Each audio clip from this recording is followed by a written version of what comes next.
So, welcome everybody. Last session, yesterday, we talked about the human conduct, and we said this is one of the way of expressing the human conduct. There are other ways to talk about the same thing. You can express any given reality in different ways. Okay? So, there are other models of human conduct which we can talk about. Was the focus, this expression was the focus all through. So, we have described in terms of this particular expression of human conduct, and I hope by now you at least have the feel of what it is, right. Of course, it will take lot of time for each one of us to work through the whole thing, right, because this is the possibility for each one of us, right. This is the goal, this is the target for each one of us, and we have to work for it,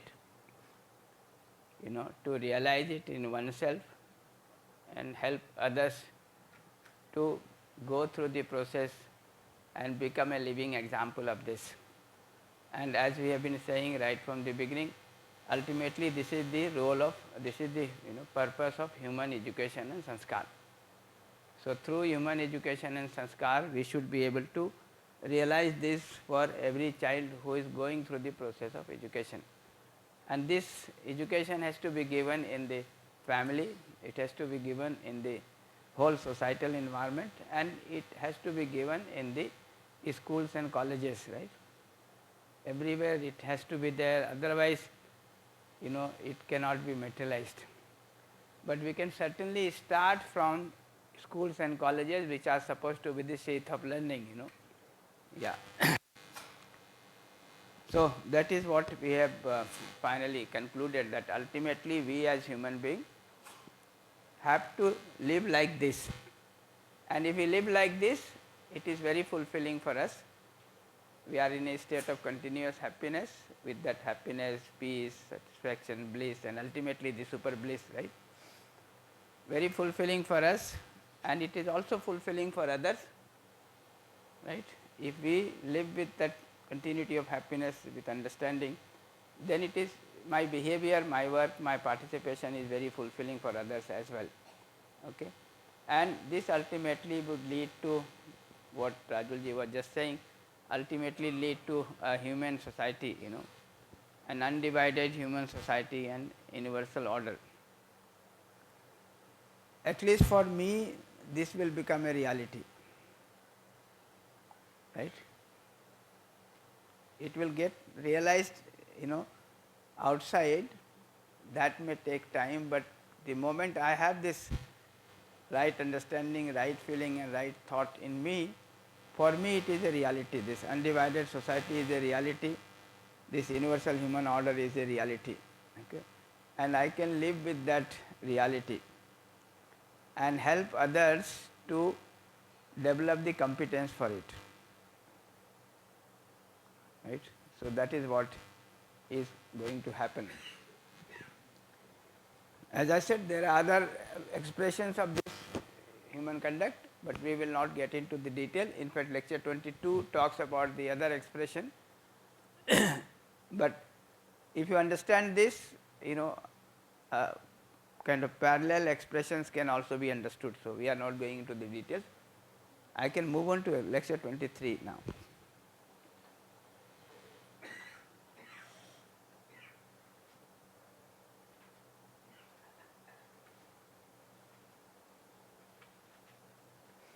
But this is clear, right? Yes. What it is talking about is clear. Whether you have this now or not is what you have to work for, isn't it? The information is clear. Yes.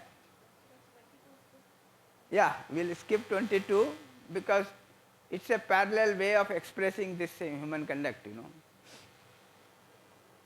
Yes. So, with all that we come back to our initial content that we were trying to work on. Remember, these three things we were discussing. One, identifying the human desire, which is continuity of happiness and which is the need of the self, number one. Number two, continuous happiness is ensured by way of right understanding, by way of right feeling and right thought. That right feeling and right thought is called resolution. इसको इधर shift करना पड़ेगा राजुल भैया, है ना, नीचे चला गया. This resolution has to come here, and this resolution, if we try to look into the details of what resolution is, this is the detail, right?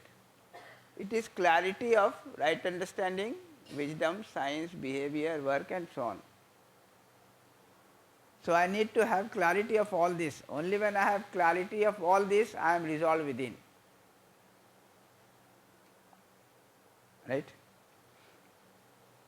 You need clarity of all this? Yes, that is what we had discussed. And we said that the basis of the clarity of all this is the understanding, right understanding.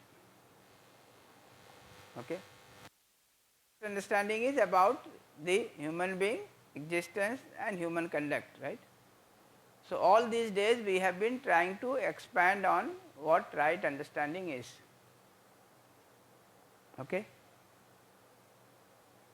So, till last session, lecture 22 and 23, we are trying to expand on understanding the human conduct, which is part of the right understanding. Is that clear? Yes. Now, with that right understanding, now we can understand all this, 3.2 to 3.9. We understand what is human, what is wisdom and what is science, and then what is this behavior, work and so on. So, the major thing is right understanding, and that is what we have been discussing, right. With this right understanding of the human being, the existence and the human conduct, now we can see what wisdom is. So, wisdom is basically identification of human goal. So, if I understand what is human being and if I understand what is this existence, then I can understand my goal in this existence as a human being. So, identification of human goal, which is in alignment with existential order, is the wisdom. Identification of what to do as a human being and what not to do as a human being, right? Isn't it? So, if I identify my goal, I know what I have to do, what I do not have to do. So, as a human being, I need right understanding and resolution. As a human being, I do not need confusion, right, lack of right understanding. Is that clear? As a human being, what do you want, right understanding or lack of right understanding? Right understanding. Yeah. Resolved or confused? Resolved. Yes, resolution. But prosperity or deprivation? Prosperity.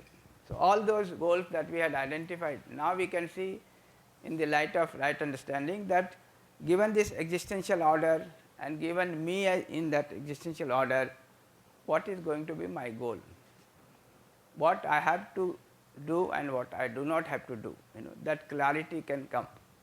Yes. Bhaiya, in that sense, can it be called as dharma, or what to do and what not to do? Dharma basically, I mean, if you really take the right meaning of it,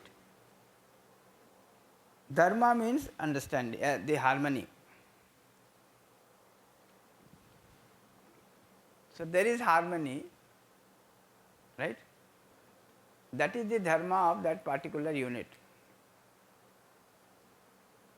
So, every unit has its dharma, What does it mean? Every unit has its harmony, its way of being. Similarly, human being also have its way of being, harmony. To be in that harmony is dharma for human being. And what is that ultimately? Understanding the harmony of the whole existence and living in that harmony. That is our harmony, that is our dharma. Right? Eh? Sat? Yeah, Sat Kriya is based on my understanding of what is Sat, isn't it? So, understanding of harmony and living in harmony, that is what we have to do as human beings, isn't it? That will lead to harmony in us. So, that is our dharma.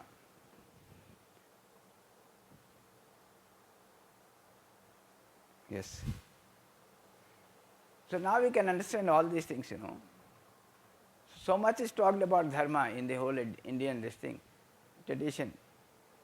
Ultimately, it is talking about the harmony that is already there in that unit, you know, when you see it in the existence. So, to understand that harmony and to be that with that harmony is dharma. Bhaiya, just one more thing. Then what is Sanatana Dharma? Sanatan means one which has the continuity in time, right? If you understand the natural harmony, the existential harmony, it is already there in continuity. You don't have to create it, right? The trees are growing, right? And they continue to grow. Do you have to do anything for it? No. So, this harmony of the tree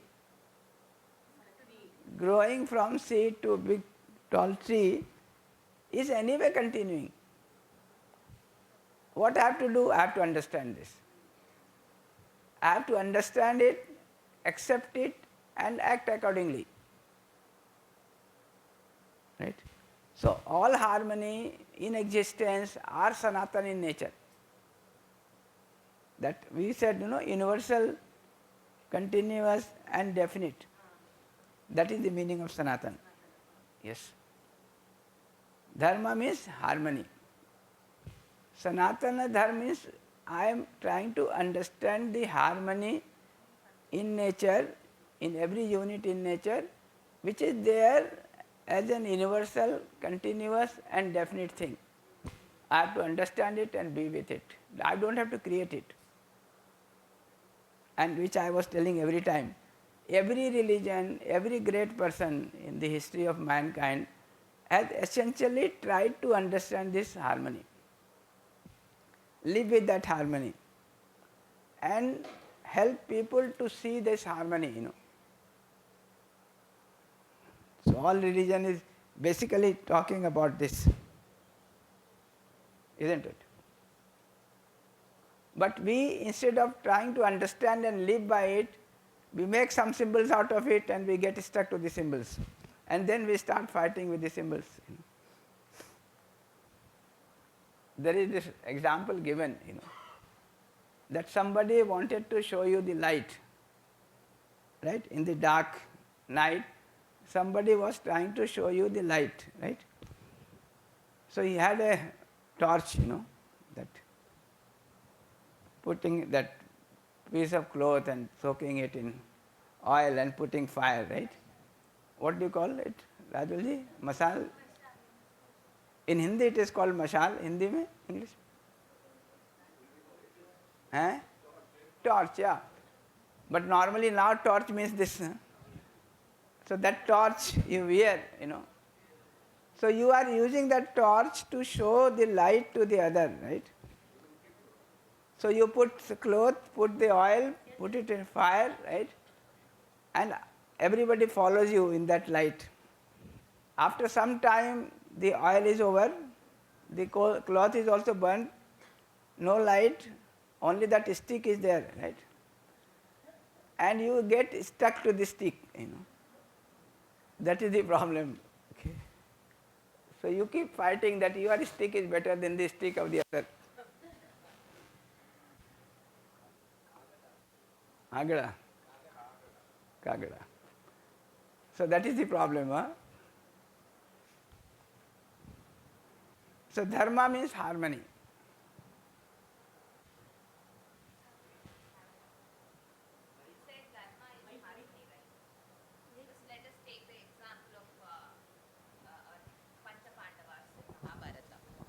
So they all five brothers, they followed Dharma only. And you know what happened for Draupadi in the court, right? So whether they got happiness on following Dharma at that stage. No, no, don't make this statement, they all followed dharma. At least Mahabharata is not saying this. In Mahabharata, it is quite open. Draupadi suffered because she did not follow dharma. She laughed at someone with that sense of responsibility or without the sense of responsibility, with feeling of relationship or without the feeling of relationship. Just ask. I gave that example. She laughed at him saying that the son of a blind is blind. Is it a right statement? No. No. Is it given with a feeling of relationship? No. No. So you suffer. So why did I ask Lot this of is discussion actually... is going on, in Mahabharata.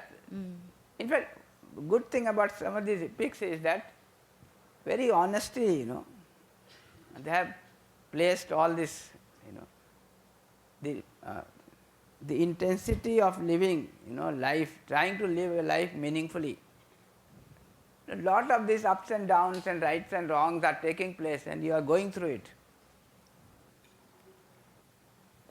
Even when we consider ourselves, when we try to go in a correct way or correct path, we are facing a lot of struggles. That's what I asked this question. If we try to follow something, because we should do this, we should not do this. And when we try to follow, we should not do this, we have to go in a correct way. We are facing a lot of struggles. See, just ask yourself, when you have a feeling of relationship in you, do you feel in harmony and happiness or not? Yes, I feel. Yes. There is no exception to it. When you have a feeling of opposition, you feel contradiction within, unhappiness within. It's so simple.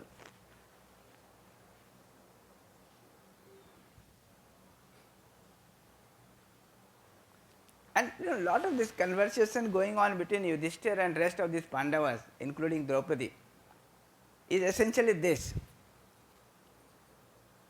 that Yudhishthira is saying every time that, okay, they have done something wrong and we have to set them right, or we may have to fight with them. But then why have this feeling of opposition? Why are you suffering? And Draupadi is really suffering. I mean, if you see, it is an intense suffering on her part.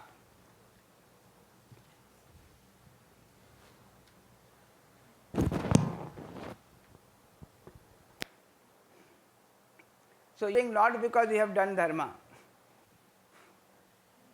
You are suffering because you have feeling of opposition.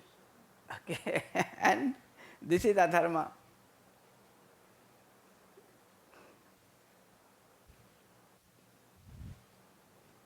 Interesting characters, this Krishna and this at one place Duryodhana. I think we are running out of time. You need 1 month, to talk about all these things. Yes. A lot of interesting things. And I'll just briefly tell this. So this fellow, Duryodhana, is saying that you are a gwala. You are a cowherd, shepherd, and you should not enter into the, interfere into the ways of the kings. Okay. This is what Duryodhana is saying in a very insulting manner to Krishna. And Krishna calmly says, yes, I understand that I am a cowherd, the shepherd. And I must tell you that I know how to control an animal when it really goes, violent. Okay. The issue is no personal interest, I mean insult, right? He is not taking it as an insult. He is telling him that yes, you have become an animal, who is violent. I know how to control such animals.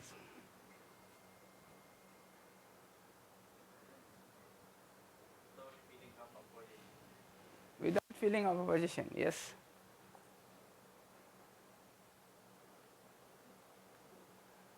So we can, all these scriptures are useful in that sense,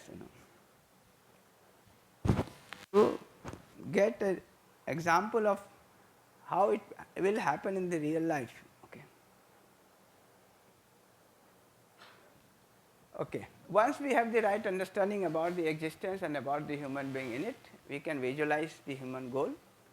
Depending upon different angles of perception, this goal can be formulated differently.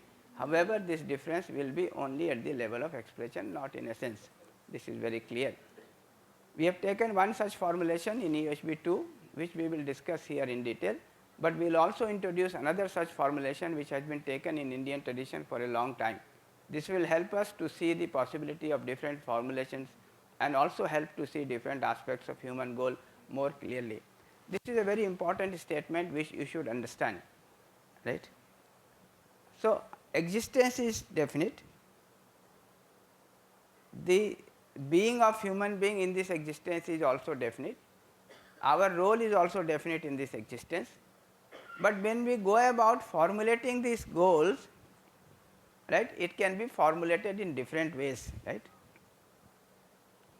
depending upon what seems to be important to you at that point of time and those conditions and so on.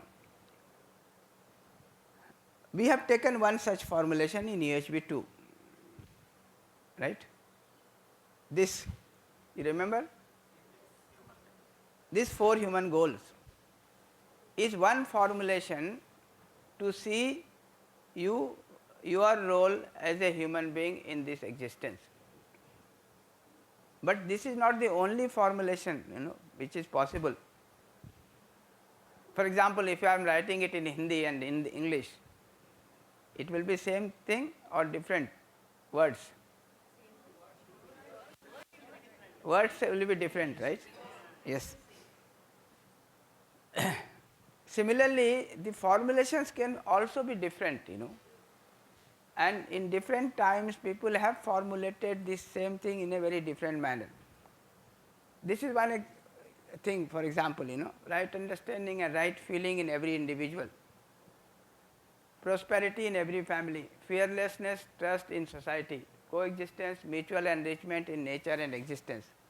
This you recall, right? Yeah. Now, another way to say this, is be you in the kingdom of God, If you are in the kingdom of God means you are in coexistence with this whole existence. All this will be realized, isn't it? Another formulation is dharma, artha, kam, moksha, You have heard of this 4 human goals in Indian tradition, dharma, artha, kam, moksha, right?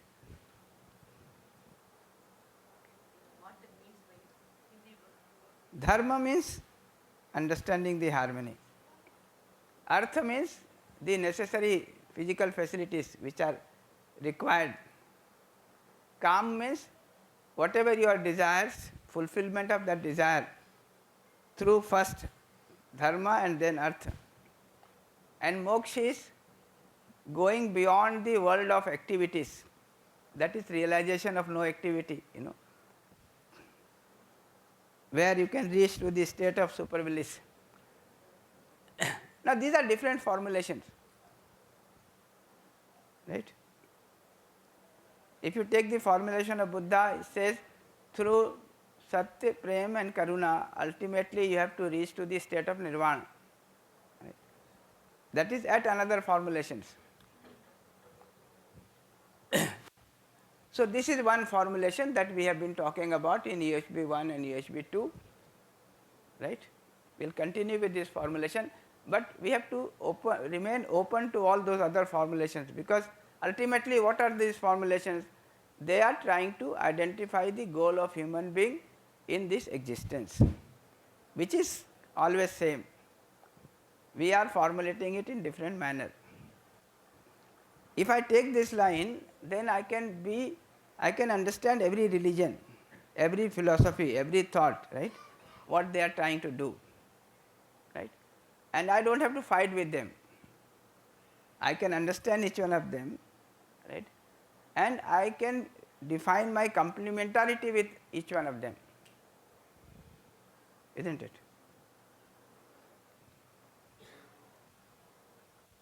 So, human goal at the level of self is continuous happiness, which is essentially happiness, peace, satisfaction, bliss, and ultimately the super bliss.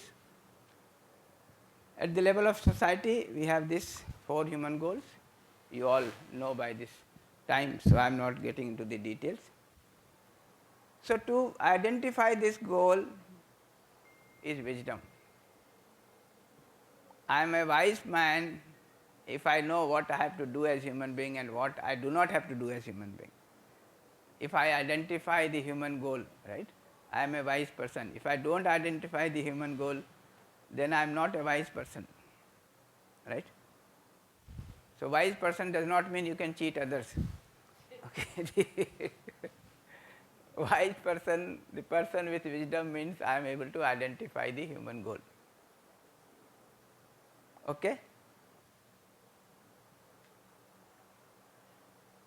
All these details we know.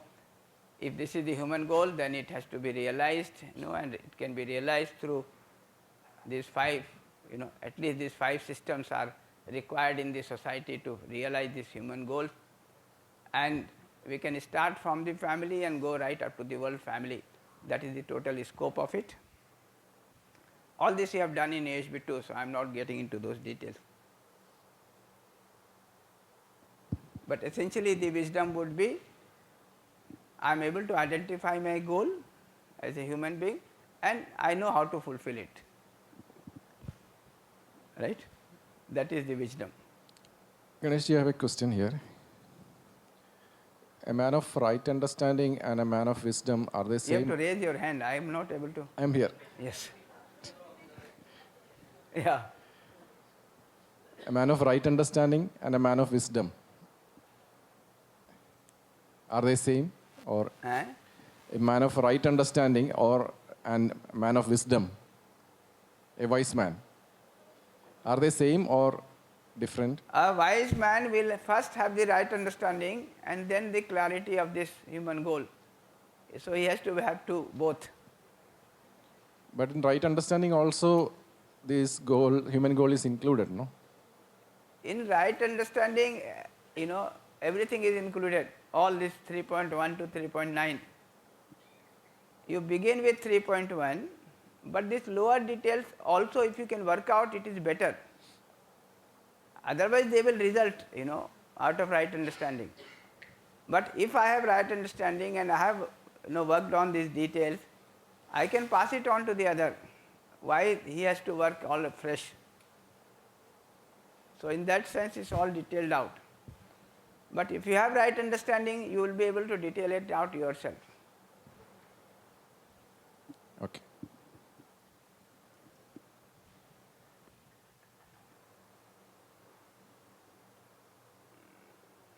I am not going detail now, you are quite aware of this.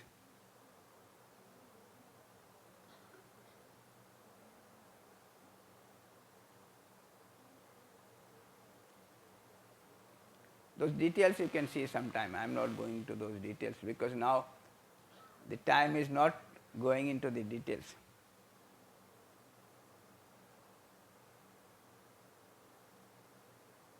This is another interpretation, that I was telling. If you look at the Indian tradition, these are the 4 goals, right.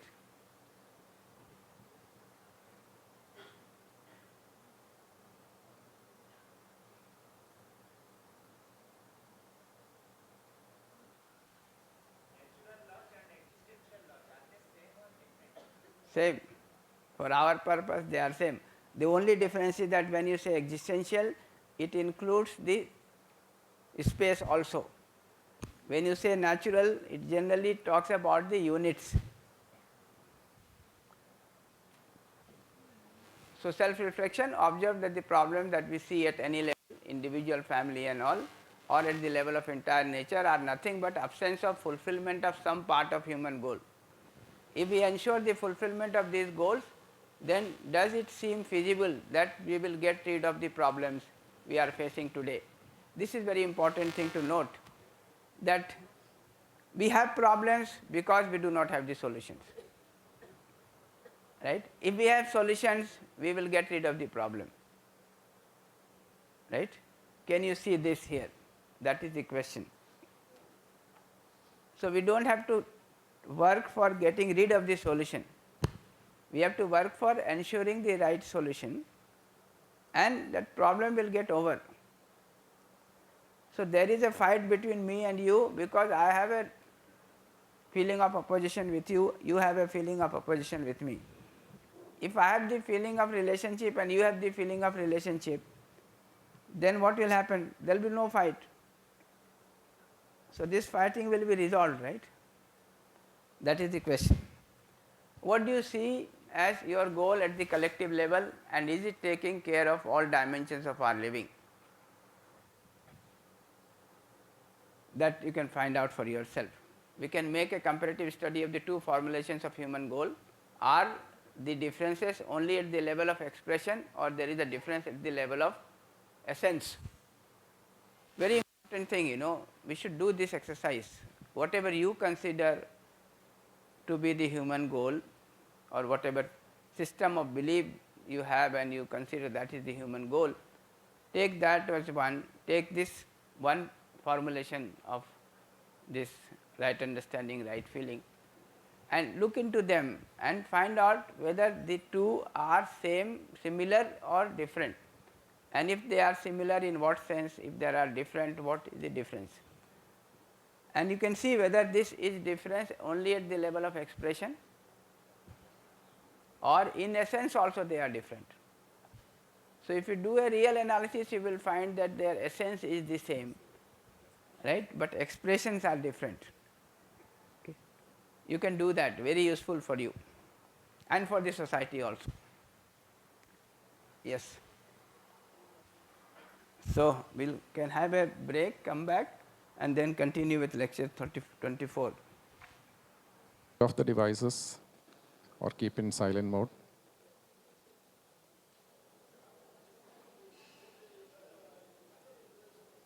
With the session, let me once again invite Ganesh ji.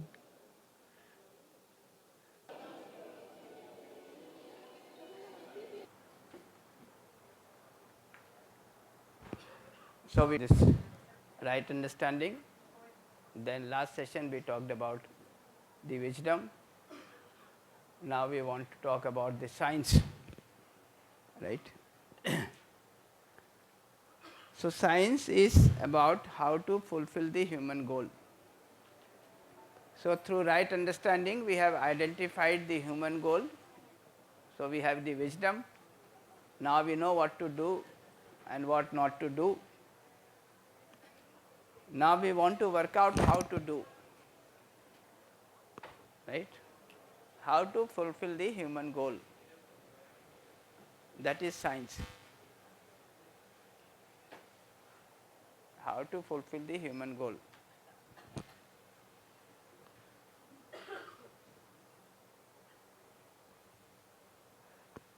So, if you look at the human living, now we can see all these things, not very difficult to see. The most important part is the human understanding, okay, which has to do with the identification of human goal, which is definite, and with that understanding I have the wisdom, I can identify the human goal. Then we have this human thought, B2, all these are now familiar for you, right. This B2 is trying to work out how to fulfill the human goal, that is science. So, right understanding part is in B1, the wisdom is also in B1, science is in B2, right. This is thought about how to fulfill the human goal, right. this has, if you look at this, how to details of how to fulfill human goal, these feelings are definite, but when we are trying to work out the details, there are a lot of varieties. So in understanding there is definiteness, in wisdom there is a definiteness, that wisdom is guiding the feeling at the level of thought, at the level of imagination, that is also very definite. But then the thought and the selections that we are making, it will have variety depending upon where we are implementing it, what particular thing we are implementing. So there you will start seeing variety. So in science there will be variety. The understanding is definite, wisdom is definite, right. In science there will be variety, but there are two parts, one is the feeling and second is living with this feeling. The feeling part is definite, but detailing of how to live with that feeling, you will have lot of creativity. So that is the place for creativity. Then human behavior and work, that is B3 and B4. So this is the expression outside and there will be lot of variety there also. So this behavior and work outside, this thought is called culture and this behavior and work expression outside is called civilization. So we have understanding, we have wisdom, we have science, then we will have behavior, work and participation in the larger order, all that will come. So we have talked about understanding, we have talked about wisdom, now we are talking about science. So science is details of expression of living in coexistence. So existence is equal to coexistence, which is equal to unit submerged in space. The nature is in harmony, every unit is self-organized, every unit is participating in the larger order. If I can understand my participation and I can ensure this, that is my participation in the larger order. I am in relationship with him, every unit, so relationship of mutual fulfillment. When I am expressing that relationship with human being, it is behavior. When I am expressing this relationship with the rest of nature, it is work. All these details you know by now, so I am not going to. So let us see what science is. So science is basically how to ensure fulfillment of human goal. It's thought, expectation and all detailings, right. How do I fulfill the human goal? That thought itself is science, okay. That working out of the details of how to fulfill human goal is science, right. These details includes plan, program, implementation, results and evaluation. All these are parts of your thought, right. You will plan how to fulfill that human goal, right. You will work out certain programs for those plans to be executed, then you will implement those programs, right. Then there will be some results out of those programs and there will be some evaluation of those results, whether they are up to the expectation or not up to the expectation. Now all this detailing is done at the level of thought, isn't it? Detailing about all this is done at the level of thought. That is the meaning of science.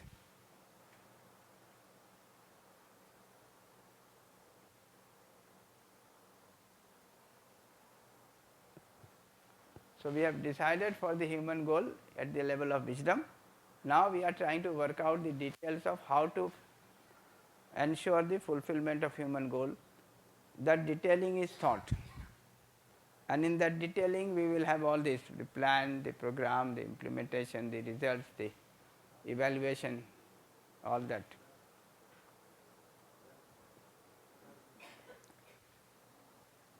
If you look at the details of this, it will have three major parts. One is science of behavior. The other is science of work. Third is science of participation in the larger order. When I am working to fulfill the human goal, I have to take care of these three, right? How to behave, how to work, how to participate.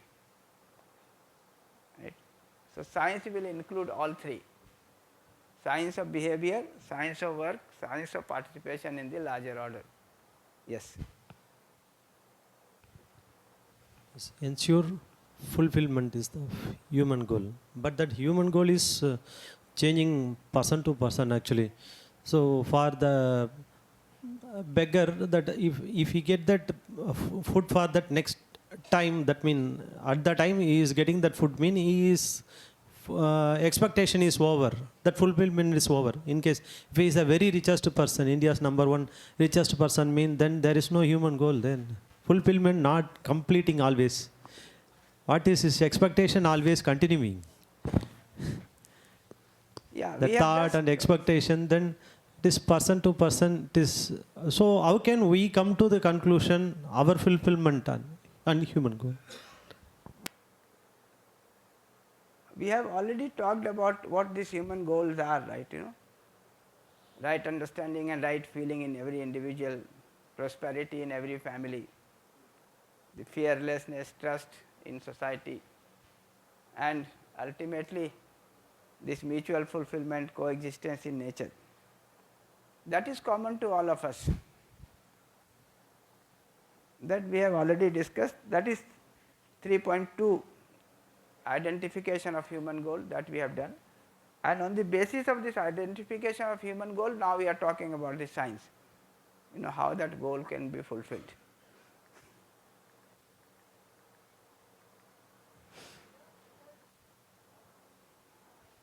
Bhaiya, here how to fulfill this, how part usually do in this thoughts, how to make a plan, program. But again, we have written expectation over there. So are we even in through this science, while implementing this plan, we are also expecting the change to happen. Even that is there because because of that expectation was written. It is written because when we are trying to work out these details, there is feeling, there is thought, there is expectation. All these three are basically, when we are saying thought, all three of them are there. The basic feeling is there, then how to ensure that feeling is there, then what I have to do outside, that is the expectation. Okay, Bhaiya. Okay. What do you think? All three of them are important: science of behavior, science of work, science of participation in the larger order, or only science of work is important? What do you think? All three. Science of behavior is about how to ensure justice, mutual happiness in human-human relationship from family to world family. Science of work is how to ensure mutual enrichment in human rest of nature relationship, that is prosperity in human being and preservation of rest of nature. This is desirable? Yes. This science of work is desirable? Yes. Then science of participation in the larger order is how to participate in the societal system, dimensions of human order, in order to ensure fulfillment of human goal from family order to world family order. All those four human goals, right? Right understanding, right feeling in every individual, to mutual fulfillment and coexistence in nature and existence. All that has to be fulfilled, right? Therefore, I have to work out the details of how I have to participate in the larger order, so that these goals are met with at each level of human order, right? Starting from family order to world family order.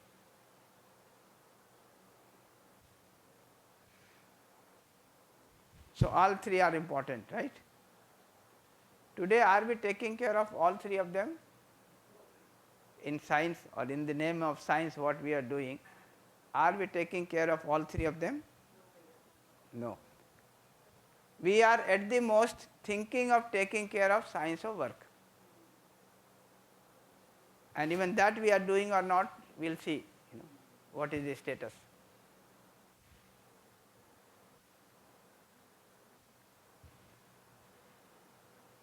Okay, science of behavior. Yeah. Science of behavior with human being, I will come. With human being leading to mutual happiness, that is justice from family to world family, leading to undivided society. This is the science of behavior, right.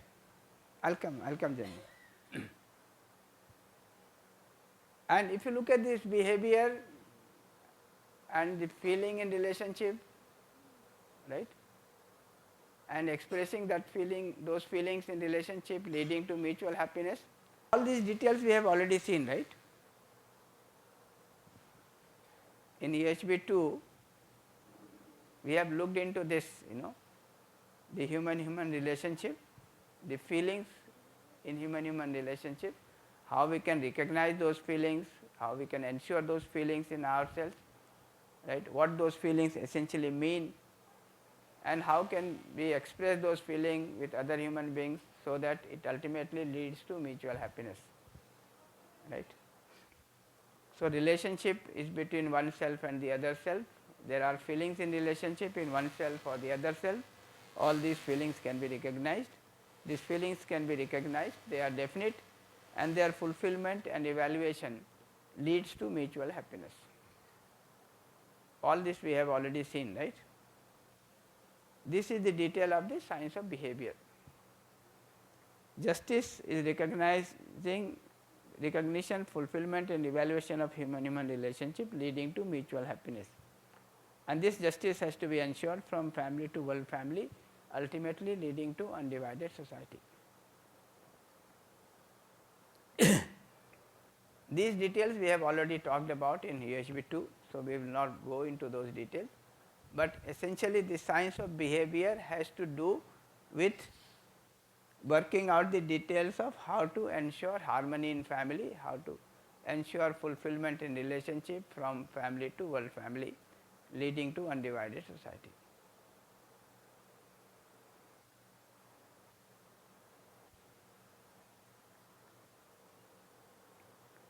All this, ultimately the ultimate feeling is the feeling of love, which is feeling of relationship with every unit in existence, human being as well as every other unit in nature.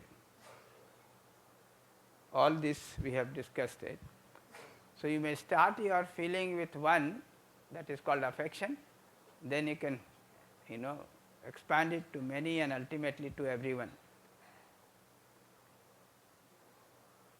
And this feeling of love expresses itself in terms of kindness, beneficence and compassion that we were talking about. So, all these details I am not going into, but I am just trying to place it in the context of science of behavior. This feeling of love is the foundation of undivided society, right. So, the undivided society will ultimately result out of my feeling of love for every human being and every unit in nature.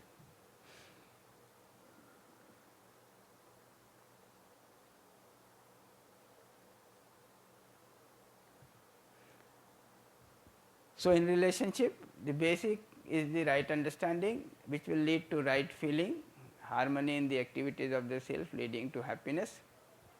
Then this right feeling will lead to right behavior with other human being, right, leading to mutual happiness.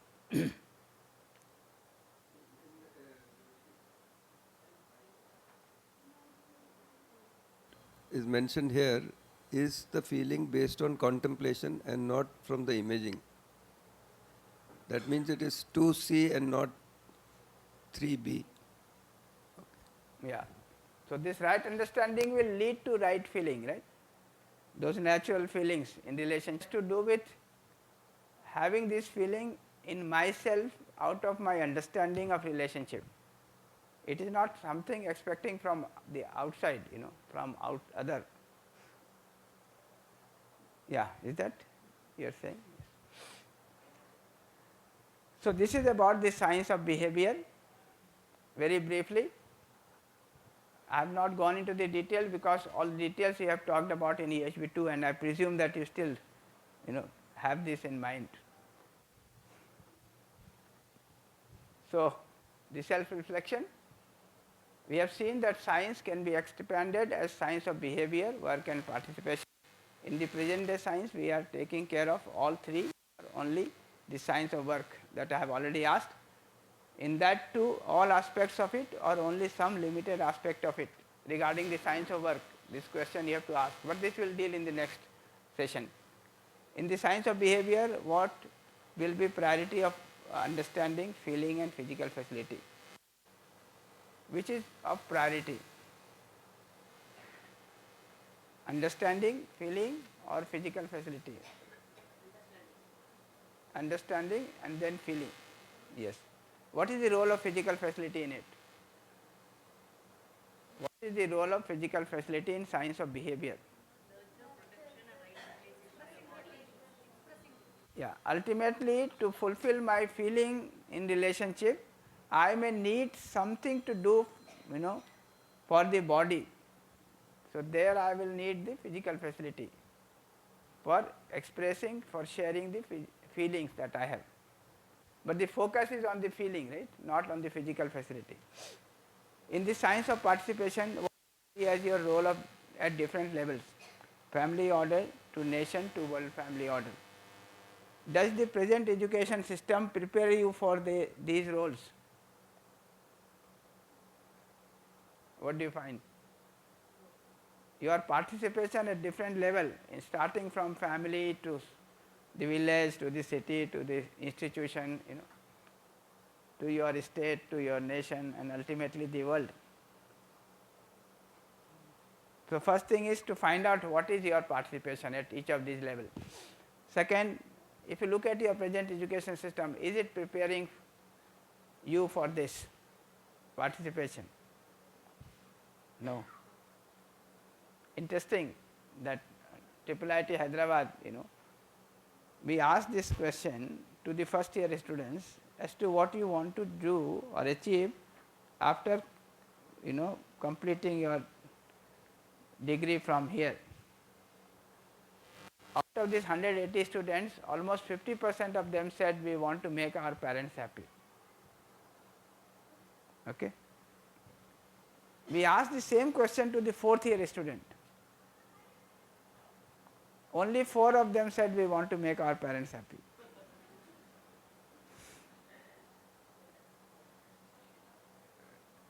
So in 4 years, the family has lost the, priority. Leave alone preparing for the participation in the family.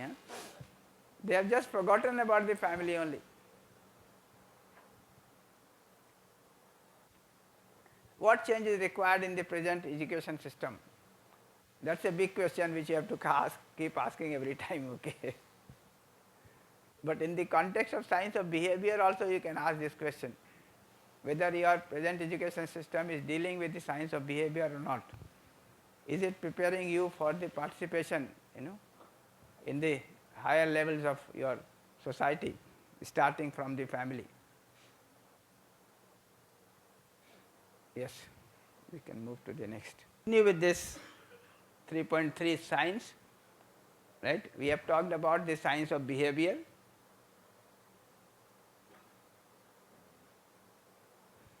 Now we want to talk about science of work. So if you look at the science of work,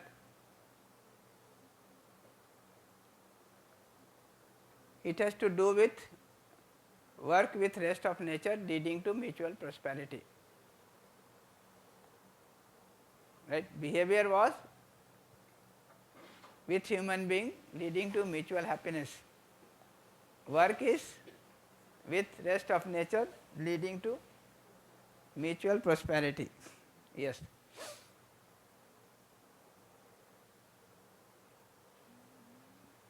There are 2 major issues. One is prosperity in human being.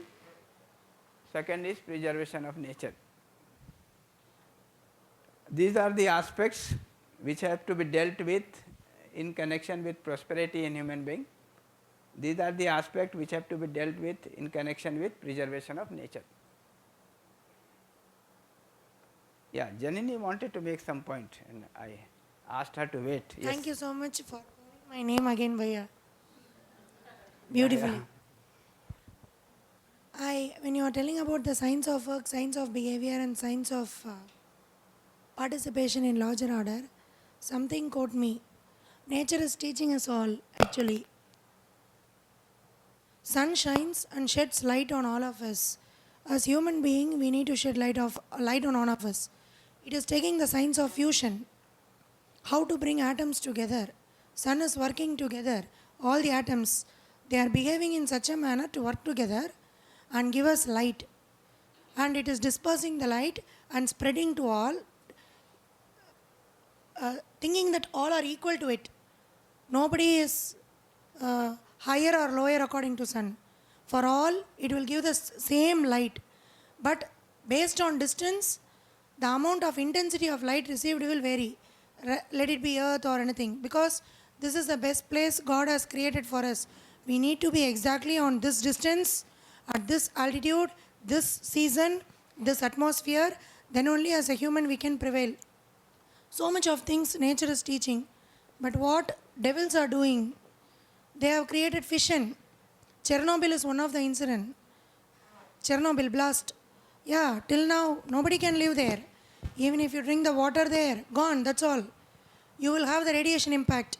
So the science there is fission. I don't know who is Jagdish sir, 4 days, 5 days before.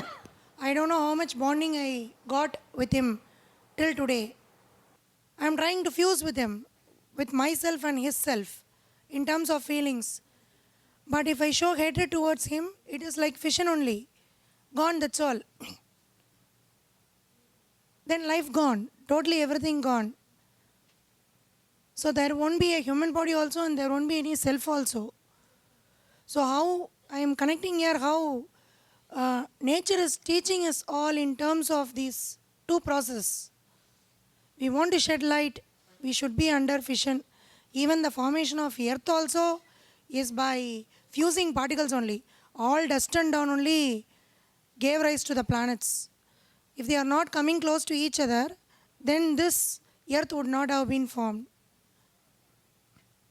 This was our old ancestors' family. From you people we are learning it. I don't have my grandma and all to teach me all these things, but you people are teaching us all. Yeah. Thank you so much, Bhaiya.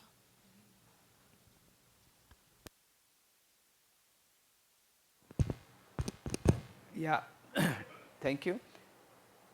So the nature is already in harmony, and if we observe the nature properly, we will be able to understand that there is an inherent harmony in nature, and we can also understand that there is an inherent harmony in human being, right? And if we can understand that, we can live in harmony within, and we can live in harmony with the entire nature. That's basically the essence of what we are trying to say, in the whole of this session. If you look at your harmony with the rest of nature, identify that harmony, right, and fulfill that harmony. That is the meaning of work. Work means I can see my relationship, my harmony with the rest of nature, right, and I am fulfilling that harmony, that relationship with rest of nature, leading to mutual enrichment. Mutual enrichment means enrichment of me as a human being as well as enrichment of the rest of nature.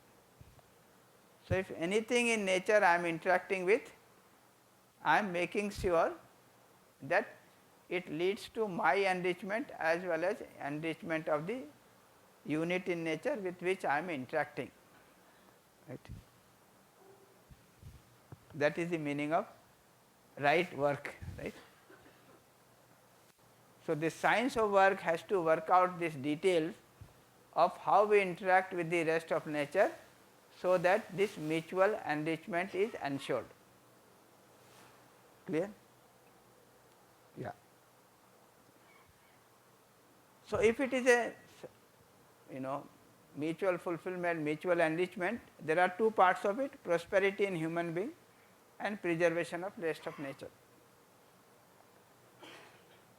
When it comes to prosperity in human being, then these are the points which we have to keep in mind. Identification of required physical facility with required quantity. Is this necessary? Is it necessary to identify the required physical facility and required quantity? Yes? Yes. Are we doing it in our education system today? No. So when you talk about science of work today, are you talking about this? Not talking. Fine. Keep checking that, Production by way of labor. Production is necessary. Production of physical facility with rest of nature. Yes. And whenever you go about producing with rest of nature, working with rest of nature, do you have to do labor? Okay. If you are growing grain in the field, you have to put labor with it. If you are taking care of the cows, you have to labor. If you are cleaning your floor in the house, if you are cooking food, right? All the physical labor is necessary. So I must understand this. Production by way of labor. Understand and accept this. Third is using cyclic and mutually enriching process. What is desirable? To use cyclic and mutually enriching process, or use a process which exploits the rest of nature. Are we taking care of this in science today? Keep asking that question every time. I will not ask you to ask. There is one thing, it's called ensuring justice for the people involved in the process. So when I am working with the rest of nature, of course I am working with people. Is it important to ensure justice with the people who are involved in the process? Yes or no? Yes. Are we taking care of that today?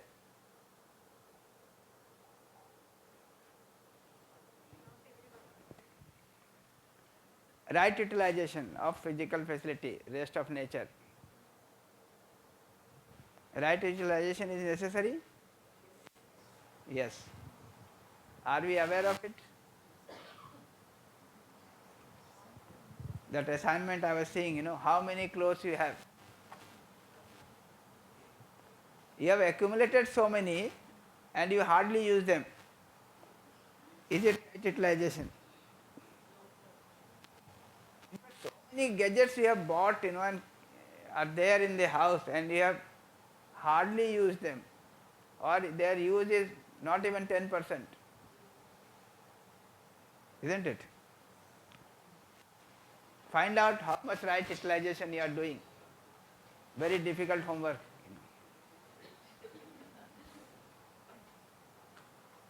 Then exchange and storage for mutual fulfillment. This is also an essential part when I am working with rest of nature. Exchange has to be done, storage has to be done, and all those things. Then when it comes to preservation of rest of nature, the question would be, am I able to enrich the nature?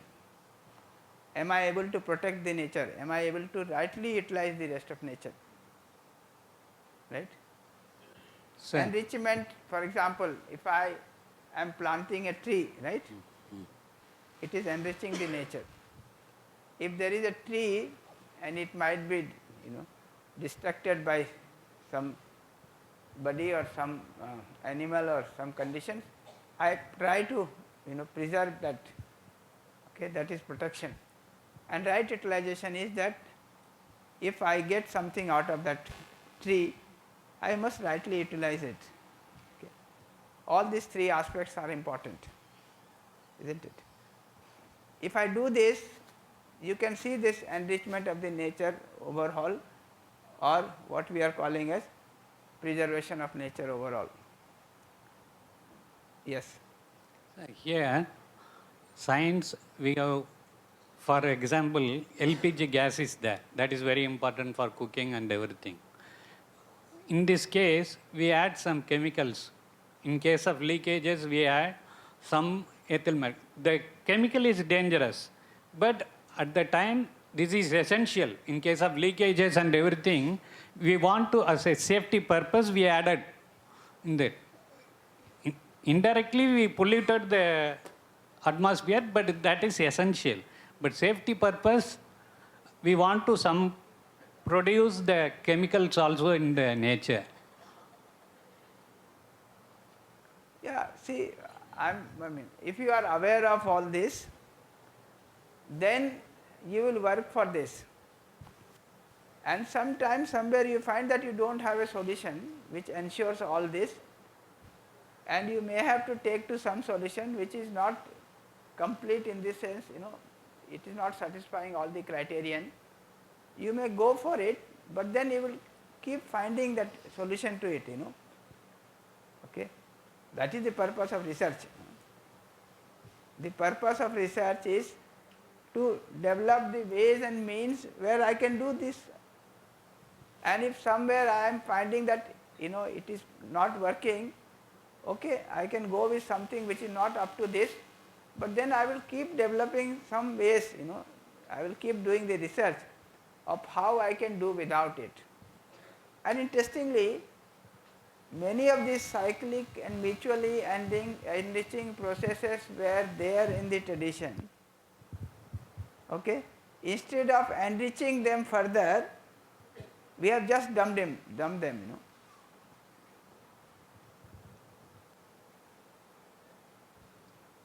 Okay, we have just dumped,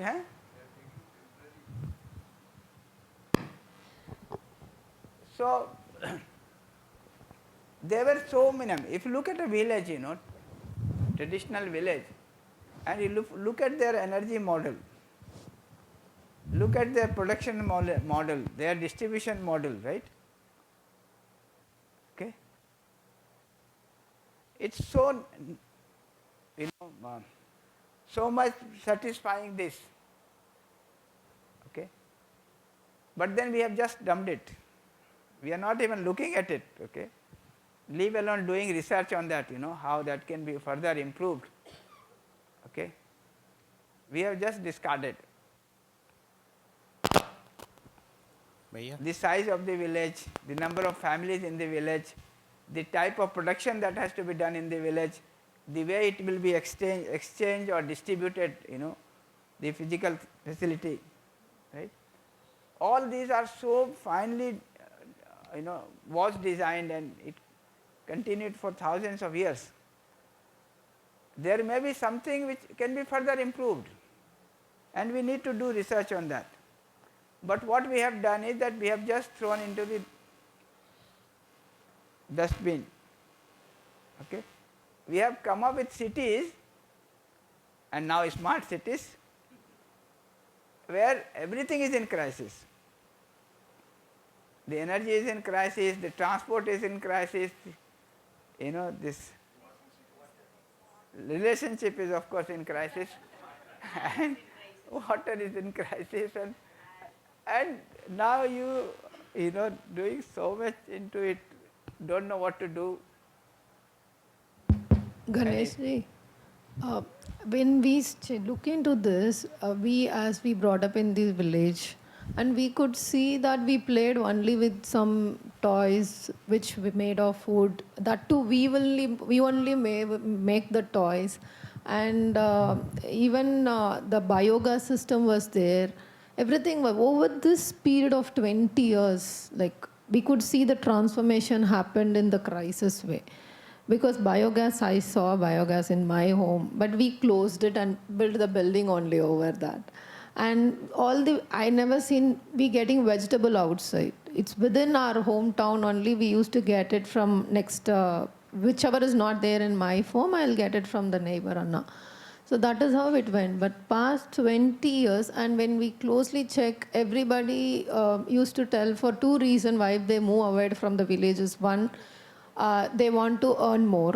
Second thing is, for the school education of the kids. Even if I have a discussion with my brothers, can we all go back to a village and shall we do something?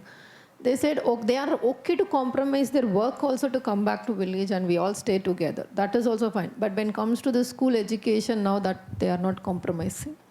This 20 years only, because we all stayed in my own family, I could say, we all stayed with one auntie and uncle, where 8 of our kids grown up. And my papa, mama was taking care of village, all the agriculture, all those people. One people went to the other town where all the kids will learn for the education and come back during the vacation. But now the one is not ready to give their kids to other person even for half an hour. The trust is not there. So over the period of last 20, 25 years, drastic change we could see within ourselves. So why this crisis is only this 20 years, or it has been for very long, or the technology is creating an impact? What is really happening? This is not just last 20 years. Last 20 years, now it is more visible, more aggravated. The process started almost in 1858, when this system of education was introduced with a very clear purpose of disintegrating the whole culture, the whole civilization. It's all documented, and they were very intelligent people, They did it, and it worked so well for them. So almost now, how many years? 1858 to this time, more than 150 years. So it has been continuously going, right? But it's interesting, some of you should read this, there is a very extensive survey done in 1835 in different parts of the country, and one of them is doing an extensive survey of the Madras Presidency. And interesting, if you read that survey, and this survey is done by the Britishers, they are trying to find out what is the state of affair in this country. Okay, very extensive survey, Every village they are going, every family they are going, they are asking about their consumption patterns, how much rice they eat, what type of rice they eat, all those details are there. And one of the conclusion, there are many conclusions drawn out of that. One of the conclusion is that in Tanjavur district, they are making this observation, that to our surprise, the equality in this village, is unimaginable. Okay. The difference between the highest, consumption to the lowest consumption is just 1:2.5. The one who is consuming maximum in the village, or the richest person in the village, and the poorest person in the village, is 1:2.5 or 2.5:1. And then it says that this is not in terms of the quantity consumed, but it is in terms of the consumption of the quality of rice, So this one group of people are eating one quality of rice which is giving less yield, right? Quantity wise they are eating more, but they are eating which is giving less yield, little finer rice. Okay. In terms of clothes, they say there is no difference. All of them are wearing the same kind of clothes. Okay. By looking at them, observing them, you will not see any difference. All these are documented.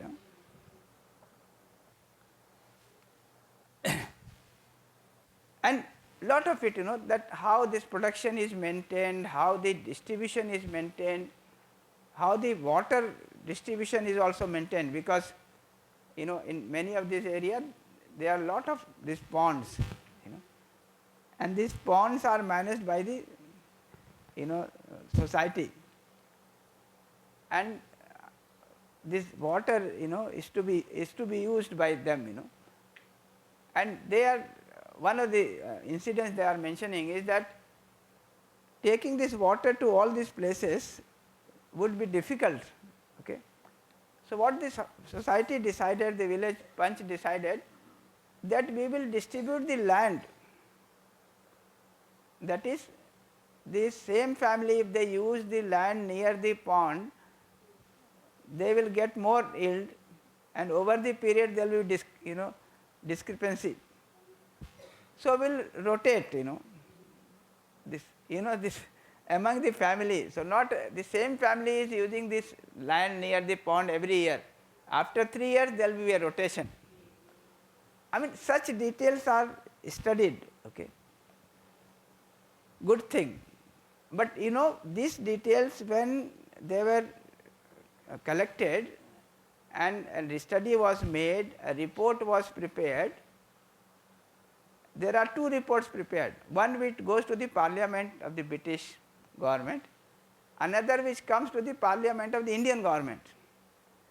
In the British government, all these are presented properly as a great achievement of this country, and we have to learn from it, and we have to see what to do with them now. The report which comes to the Indian Parliament, it says there is a dire need, people are not getting any facility there, and it's a filthy village, and it has to be, immediately something has to be done to change these villages, right. Similarly, the study is about the education. There is a book called The Beautiful Tree, okay, written by one person called Dharampalji, So this man, and the same study, says that on an average every village has at least 1 to 2 schools. And at the time when the report is produced, there are 5 lakhs plus schools in India.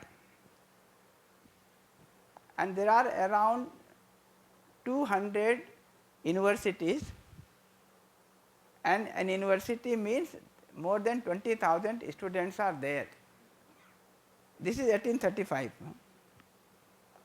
At the same time in Britain, there are only 200 schools, okay, and they are not also proper school where everybody can go and learn. They are schools which are basically run by these seminaries who want to teach these people there how to read and write the Bible.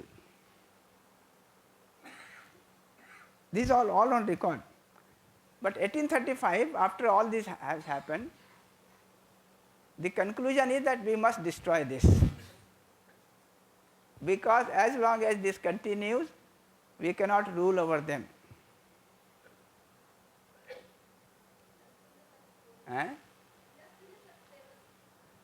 Yeah, so they offered, there is one man called Trevelyan, and he is related to this Macaulay. So these two people were doing all this work. So they finally recommended that we must change the system of education here, because as long it continues, it will keep reinforcing this culture and this civilization. Must change the education system. So they proposed, and it was discarded. It was discarded because they said that we have not come to spend money, we have come to collect money from here, so we will not spend. Then 1857, when there was a movement, freedom movement, and the condition was such that they had to go almost, unless there were some mishappenings. Then they realized that what these people were saying in 1835 is making sense. So they decided to open some colleges. So immediately after 1857, in 1858, 2 colleges were opened, one in Bombay and one in Calcutta. So Presidency College of Calcutta and Presidency College of Bombay was opened in 1958. 1858. So 150 years, this is going on. Now at least we have to realize what is happening. Okay. Now it is aggravated. Now, and I am not saying you go back to the village. What I am saying, study it as a system, right? If it makes sense and you find there are some defects, improve upon it. Study the city also as a system, and see whether it does all this or it has more problem than the solutions.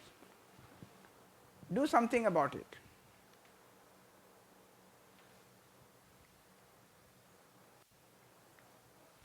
Bhaiya,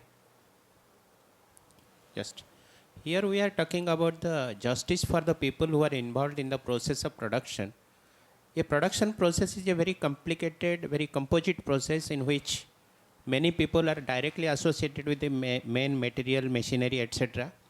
And a lot of people are also behind the process of production but monitoring the same. So here we are talking about the rendering of justice to the people, means in which sense and for which category of people actually, and who are supposed to ensure this kind of justice. Yeah, interesting. We all have to keep this in mind. So when we are designing the system, any system of production, are we having this in mind? That is question to begin with. If we have that question in mind, then we will keep working out the details of what you have said, right? So if let us say there is production of some machinery, okay, then 100 people are involved in producing a tractor, let us say, okay.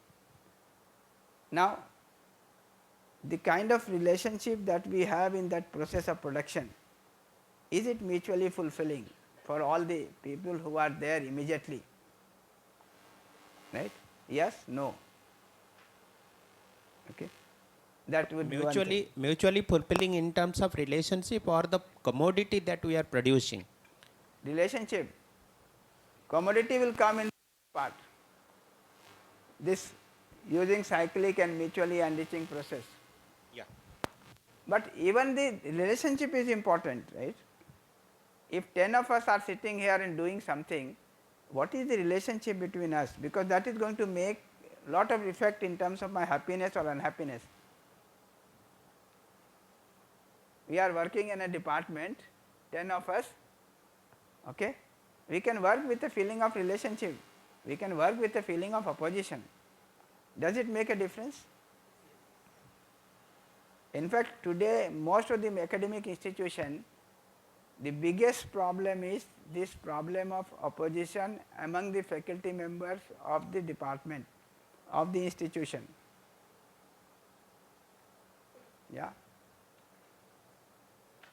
Then among the faculty members, faculty member with the students, faculty member with the staff, right? Then all will add,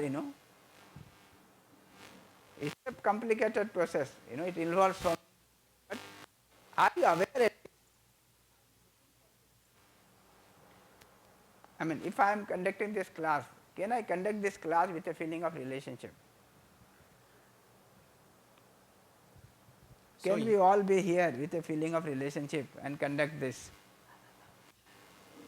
That person outside who is cleaning, right? Can I have a feeling of relationship with him? If that is taken care of, things will be very different, isn't it? So primarily it is focusing upon the mutual happiness. Right. So all this is necessary for science of work? Yes? No? Yes. Are we taking care of all of them? No. Good. All this we have already defined. Work is the labor a human being does on the rest of nature. Production is the physical facility obtained out of work. And regarding the production and work, we had said this, what to produce, the required physical facility necessary for nurturing, protection and right utilization of the body. How to produce, through mutually enriching cyclic process, that is, it has to be eco-friendly, and the process is ensuring justice, that is people friendly. friendly. So our production system has to be nature friendly, eco friendly, as well as the people friendly. All this you know, okay. If you look at these three orders, they are mutually fulfilling. They are fulfilling for human being also.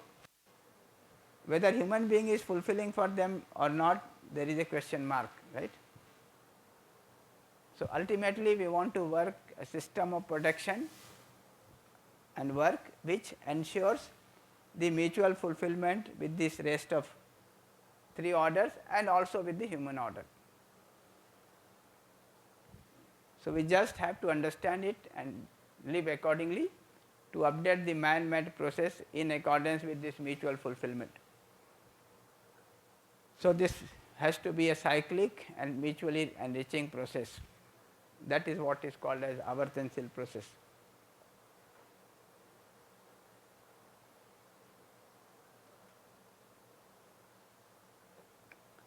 So these are the issues to be dealt with by science of work. So when we are talking about science of work today, even when we are dealing with the material world, okay, we have to address to these things. We have just discussed the detail, so we have to keep track of all this. Therefore, science of work has to deal with all these issues, even if we limit the science to physical world and not take care of the world of consciousness. In the light of this, we can evaluate the present day status of science of work. So you can ask whether the science of work that we are talking today, is it taking care of all these issues?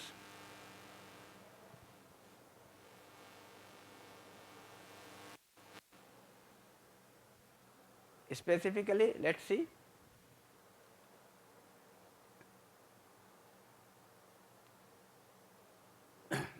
Let us now evaluate whether these issues of concerns are taken care of by science of work today or not. Prosperity in human being, identification of required physical facility with required quantity. Are we talking about this? No. Production by way of labor? No. What you are doing is this. This is not taken care of because in the whole process of education there is no content dealing with identification of need of physical facility. It is implicitly assumed that this need is infinite, and what is promoted is more and more consumption. The same is seen at the level of society. Production by way of labor. The mentality of production by putting in labor is not promoted in education or in society. Everybody going through education is looking for a white collar job, that is a job which does not call for labor, only management. Okay. Using cyclic and mutually enriching process, ensuring justice for the people involved in the process. Most of production processes today are not cyclic and mutually enriching, and this leads to the problem of pollution and resource depletion. All this we know, you know, right? So like that, each one you can see. Right utilization. This again is not taken care of because in the whole process of education there is no content dealing with right utilization of physical facility. To the extent of indulgence is implicitly promoted. The same is seen at the level of society where consumption is defined as the status and is praised for. So if you consume more, you are more developed, irregardless of whether it is needed or not needed, right? Whether you are doing right utilization or not doing right utilization.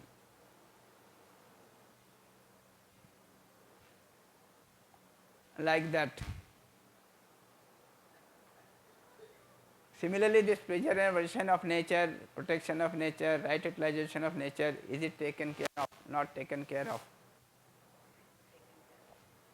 Enrichment is not at our focus in the present day production process.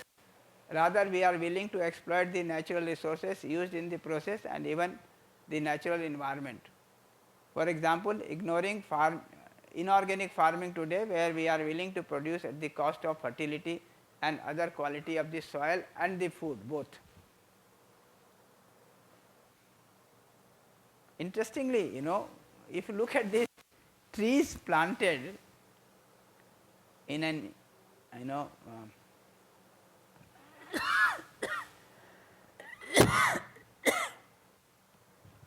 if you remember, these old highways or the roads, when people were planting trees, they will generally plant the trees of mangoes and jamun and things like that. Today you plant trees, okay, of fruits or otherwise.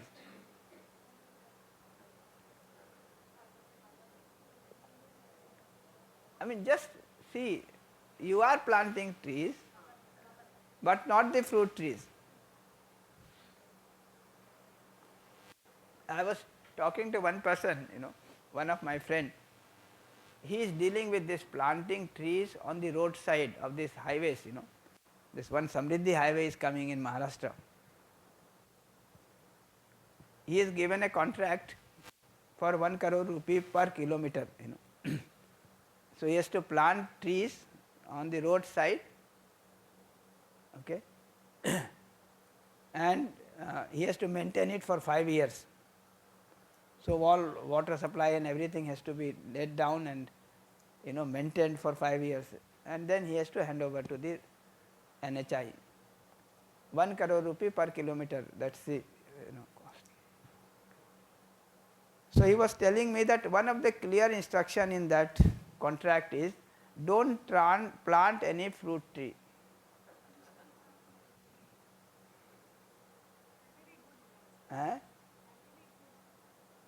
Why? See, she also thinks that it will be good, Otherwise, for what she says, otherwise the road will be bad, with the fruits. Okay. I mean, this is what is happening. I mean, their reason is something different. They say that if these are food plants, then people will disturb it. People will keep, walking in and all that. Yeah, but see, this is what is happening. Instead of making the people responsible, okay, educate them, you are now altogether doing away with the fruits, okay. So much fruits could be grown without any extra cost, right? A little bit of education would have been necessary. Now you have the free trees, you are planting it, you are paying 1 crore rupee per kilometer, right? But you are making sure that no fruit plant is planted.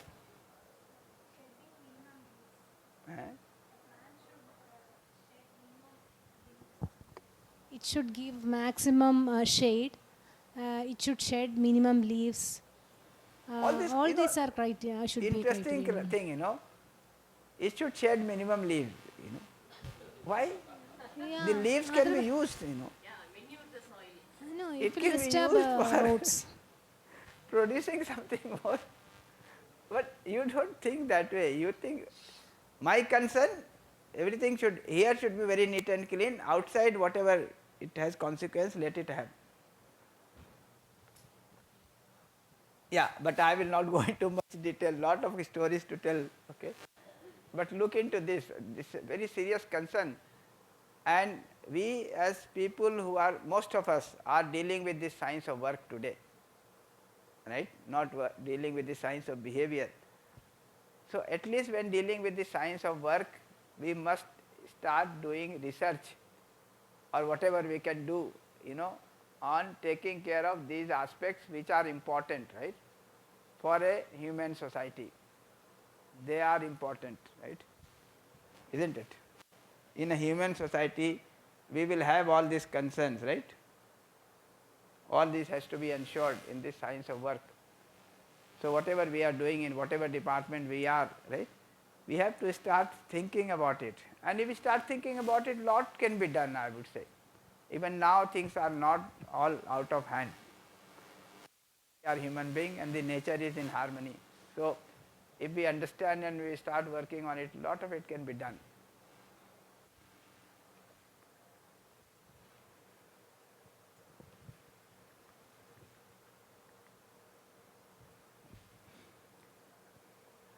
In the light of this resource depletion and pollution can be understood.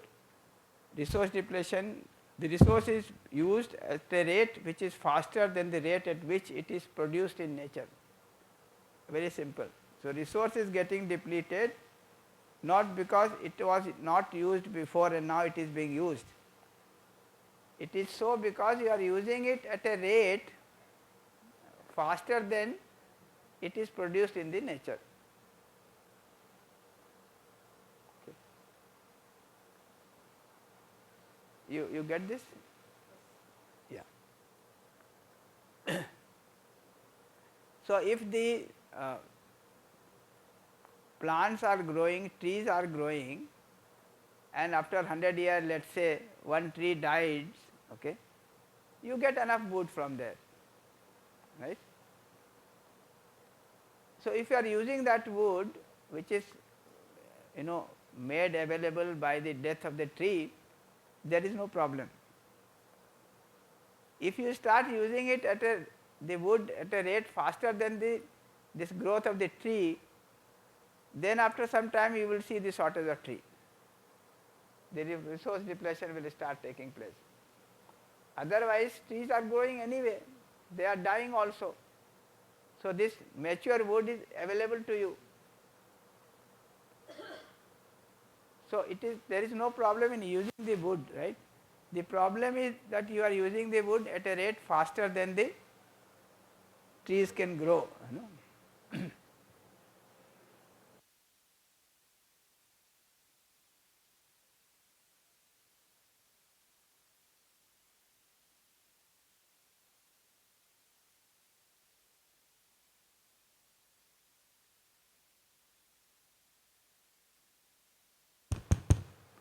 It does not return to the cycle in nature, or it is produced at a rate that is faster than the rate at which it can return to the cycle in nature.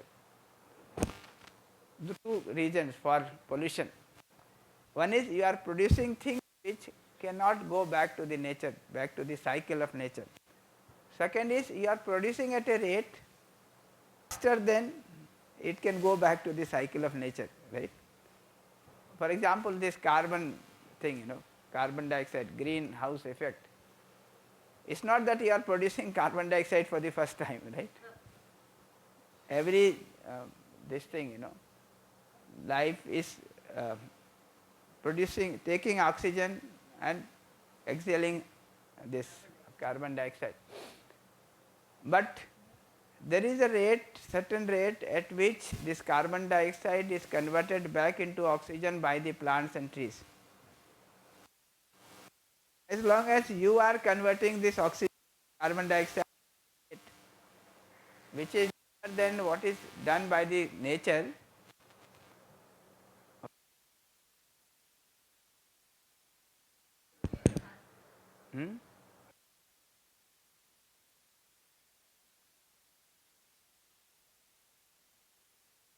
started producing carbon dioxide at a rate faster than what is produced by the nature, that converted back into oxygen by the nature, you get into trouble. So, the pollution is because of these two reasons. It can be seen that both these problems are due to the involvement of process which is either not cyclic or not mutually enriching. These problems can be solved if we start using the process which is cyclic and mutually enriching. That is very clear.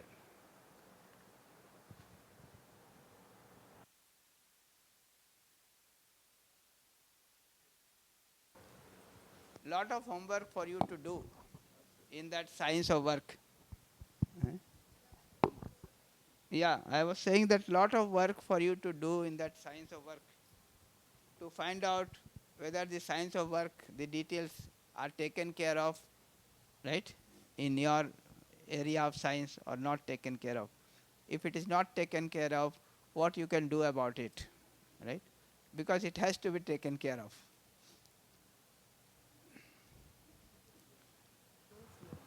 Now, let us come to this science of participation. This is little louder. You'll have to close. So science of participation in larger order, those 5 dimensions that we're talking about, leading to fulfillment of human goal. So you remember this, harmony in society, we talked about the human goal and how these 5 dimensions can be used to ensure the fulfillment of human goal. So science of participation essentially has to do with participating in one of these systems or one of the derived systems in a manner that it leads to the fulfillment of human goal that is expected out of it. So that is the science of participation.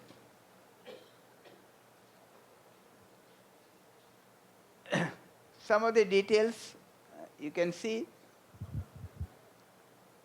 Basically, the science of participation in order of nature would mean to understand the inherent harmony in nature and to live accordingly.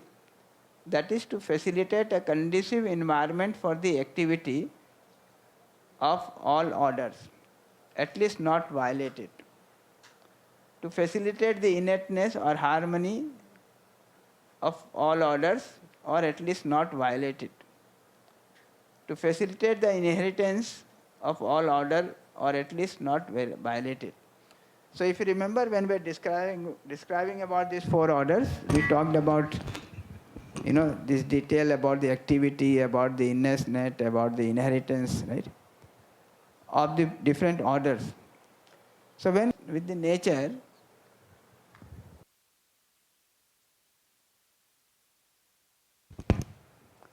so when we are interacting with the nature, with this whole nature, we have to take care that we are enriching with, or we are mutually fulfilling or facilitating these basic aspects of these different orders of nature.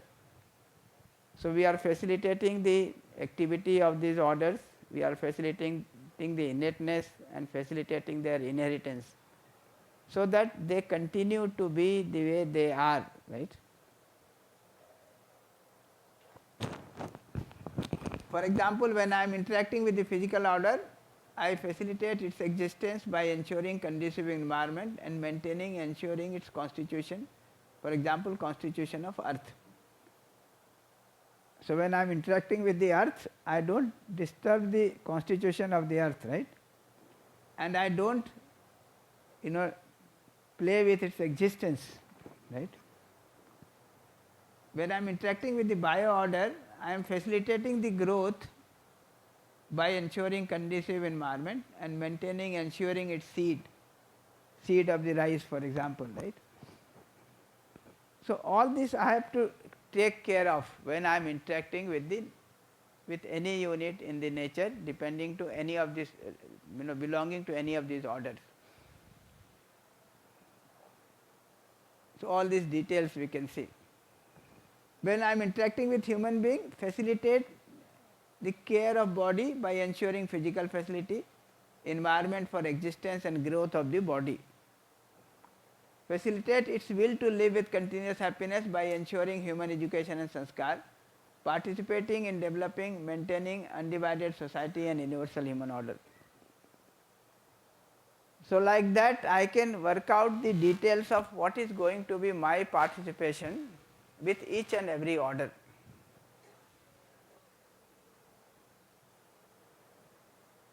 And you can certainly check whether you are taking care of all this or not taking care of all this.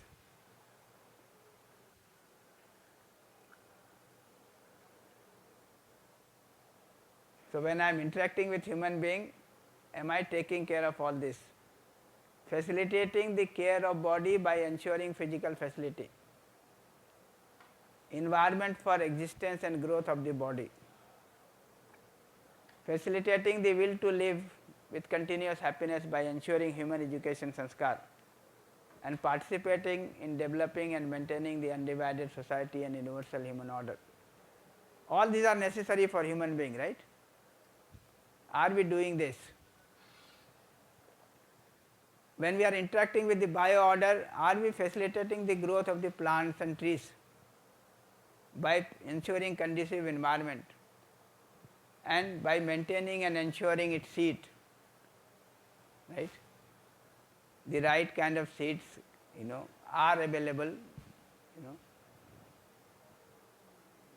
and the right kind of, uh,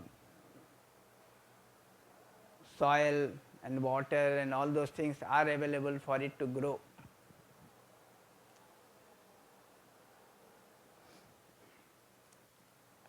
So, with this in mind, participation, the science of participation will have to take care of all this.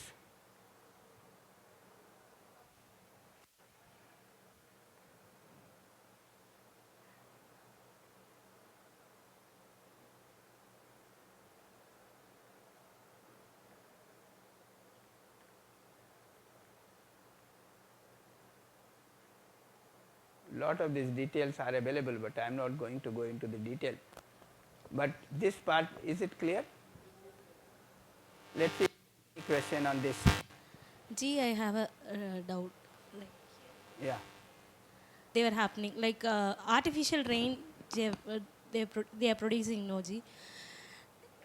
Is that disturbing the harmony of the nature? It might. It might disturb. What is my purpose in that? How I should keep myself there? Like, how should I preserve the nature if it disturbs the nature? Like, what is my work on it? See, if you have this in mind, what you will prefer to begin with is maintaining this harmony, this relationship which is already there, okay, rather than trying to develop new things. Okay. That is part 1. Part 2, if I find that something new has to be developed, then I will do some research, develop something new, but before I multiply it, I will make sure that this new thing is satisfying all this.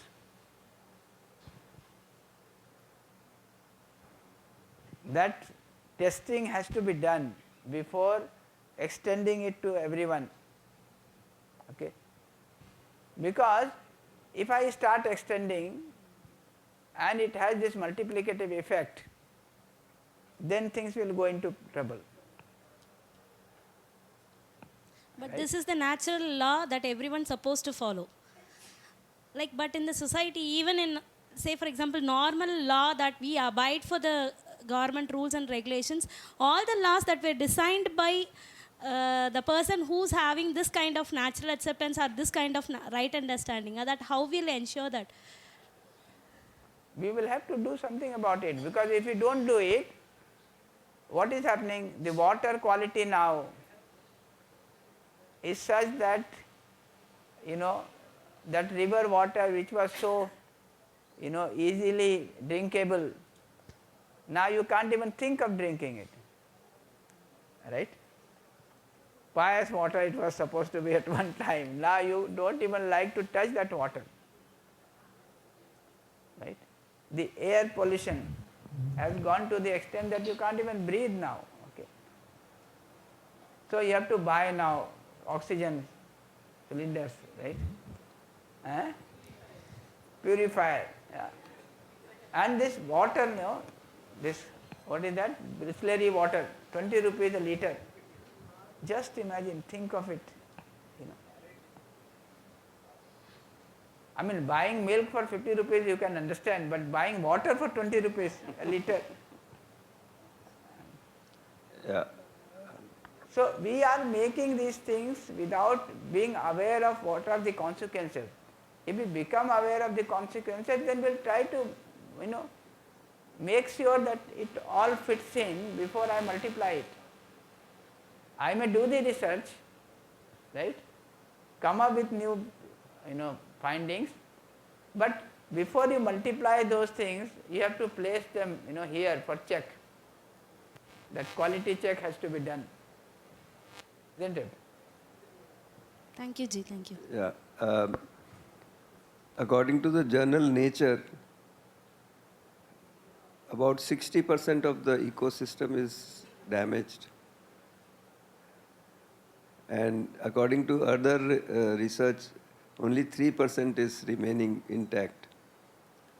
So we need to do a lot of homework, and the homework can be done through education. And perhaps only through education. But nature has a lot of resilience, so it can be recovered, but a lot of backlog is there. We have lots of backlogs, so we need to work on those things through education. True. You know, these days, lot of these movements against this pollution and resource depletion and things like that. But movements will not suffice.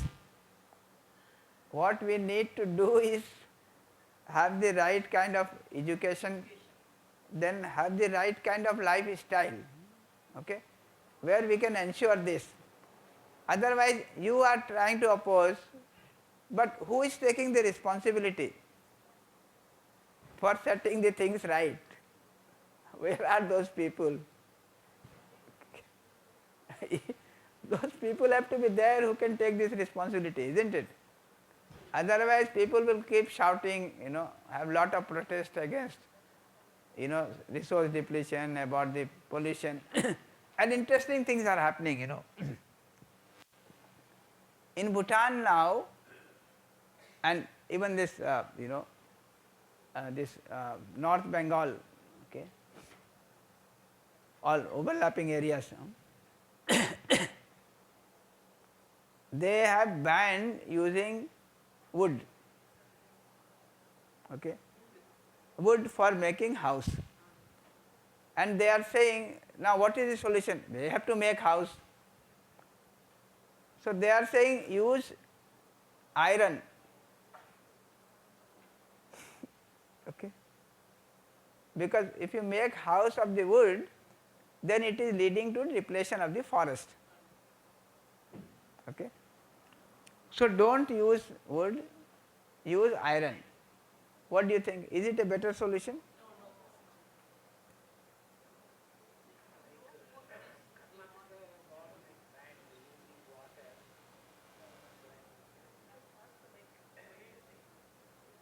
Yeah. So this kind of solutions we are coming up with. The wood is growing anyway. You must have tried to work out a balance, right? How much is growing, how much is being used, right? Either you increase the growth of the trees, right? No more number of trees should be planted, or you reduce the consumption. But shifting from wood to the iron is far more risky. Because wood you can grow, but iron ore you cannot grow.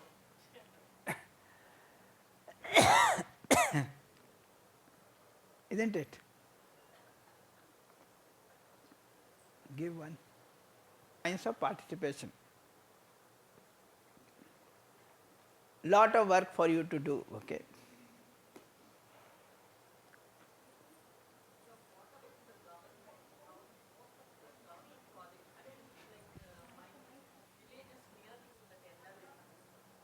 To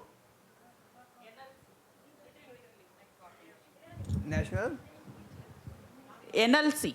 What is that? Naval Lignite Corporation, like the coal production, mines work, it's going on. So it's keep on expanding, and they are taking the lands nearby all the villages, and also the another project is Veeranam project. So from that lake only they are taking water to Chennai. Because of these two projects, the groundwater level in my district is gone very low. So the people in my village, they couldn't able to continue the farming, agriculture. So they started doing some other work, and the main work what they did is they have taken sand from river and they sell it. Morning they will go for one time, Earlier it was 750 rupees, one cart of sand was 750 rupees. Then later on, the government people need to control that. What the police did means for every cart, they charge 50 rupees, 100 rupees like that. Then they allow the people to do. Continuously they did. And then the price also they increased. Again, they increased 900 rupees, then 1,500 rupees. If a person goes for twice a day, he can earn 3,000 per day. Then the people also become lazy and they are not going for any other work. This is the simple work for them, no. Now there is no sand in the river. All the plants, like unwanted plants are growing in the river. Then obviously, like earlier, like in my childhood, for every rainy season, I can see the water is going in the river. But even during the rain season also, I couldn't able to see that kind of scenes now. So as a normal human being, the government is doing that project. They should limit the consumption of power. The person who is having more money, they are consuming more power. They never care about the electricity bill because they have more money.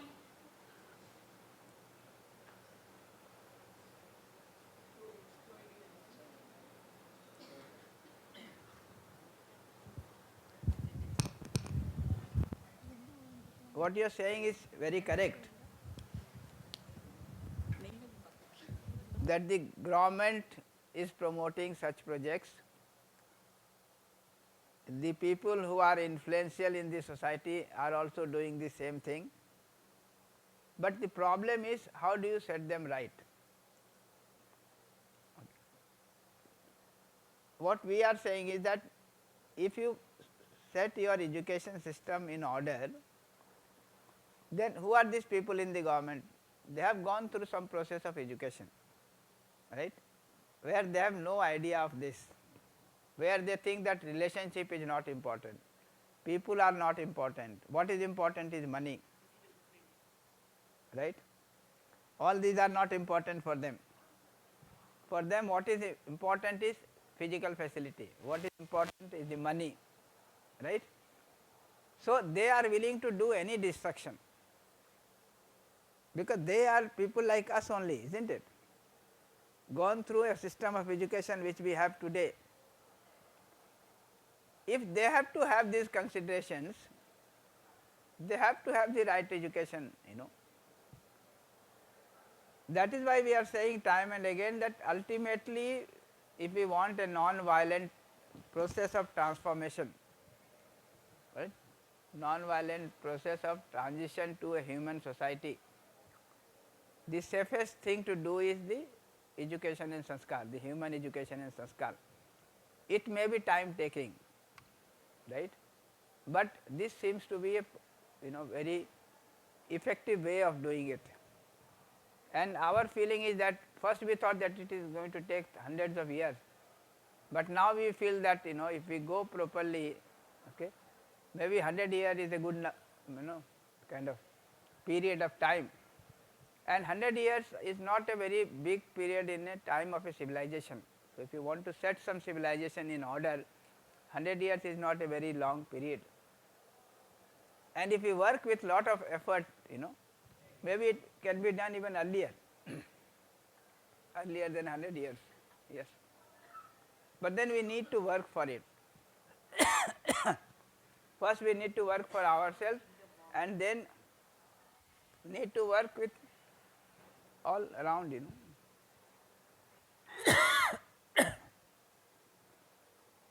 2 years, at least now there are 20 people in this SRM who have started thinking about it, right. I would say good progress, yeah. 20 people in 1 year, 2 years is a good number, and it will multiply. Like that we can have it in every institution. Then we can go to the school. We have already started going to the school, and it is working in this school better and faster.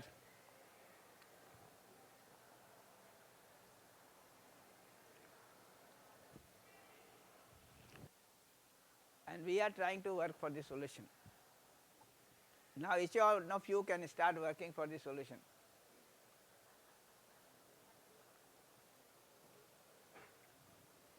Yes. Any other question on this? We'll respond, otherwise we can move to the next. Bhaiya, I am having one question. I can just display this part. Huh? Homework, just a minute, yeah. I can just explain this, and then we have seen that science can be expanded as science of behavior, work and participation. In the present day science, are we taking care of all three? Science of behavior, work and participation, or only the science of work in all aspect of it? Only the science of work only in some limited aspect of it. Which one is true today? Third one. In the science of participation, what do you see as your role at different levels? At the level of family, the level of nation, at the level of world family. Does the present education system prepare you for these roles? What changes are required in the present education system? All these questions are very open questions, depending upon your clarity of your understanding, your feeling, you will be able to expand on this. And if you look at them and understand them, maybe you will start working on it. Our purpose is just to remind you, and leave it with you for you to keep working. Yeah. Yes, your question. Bhaiya, how to look at the natural calamities and loss of life because of natural calamities? Yes, that is harmony in nature.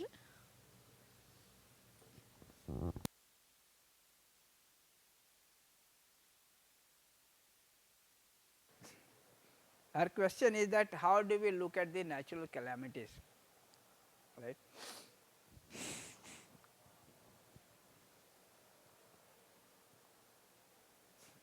If you look at the entire existence and the nature in existence, broadly there are two types of units. क्या हुआ?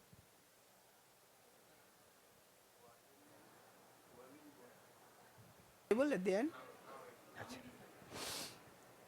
So when you look at the nature, there are two types of units, the material units and the consciousness unit.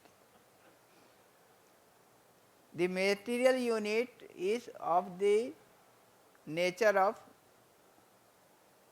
changing with time, right? That composition, decomposition taking place. The consciousness unit is continuous in time as far as its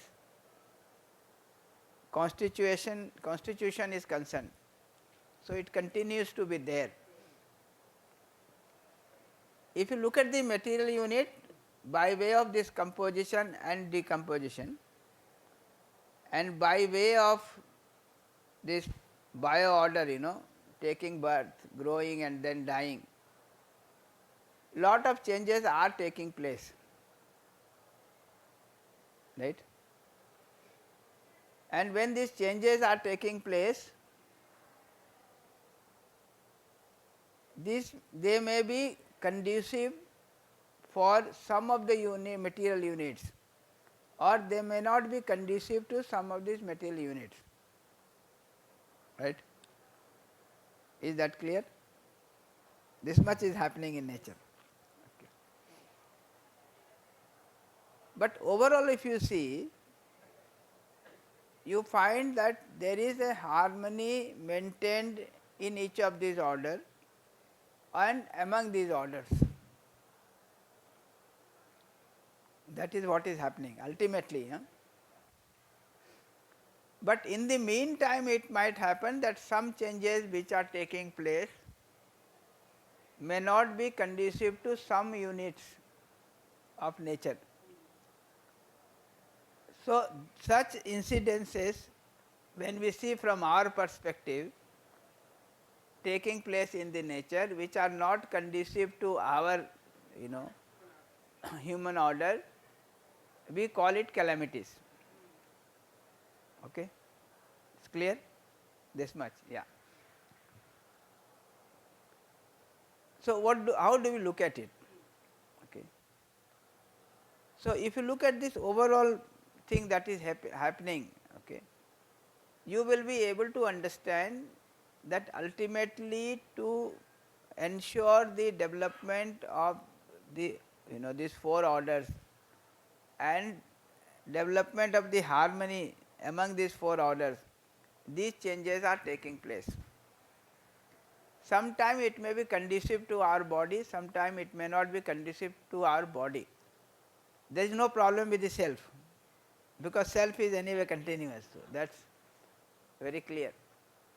For the body, sometime it may be conducive, sometime it may be not conducive, but that kind of thing can happen as far as the world of material is concerned, right.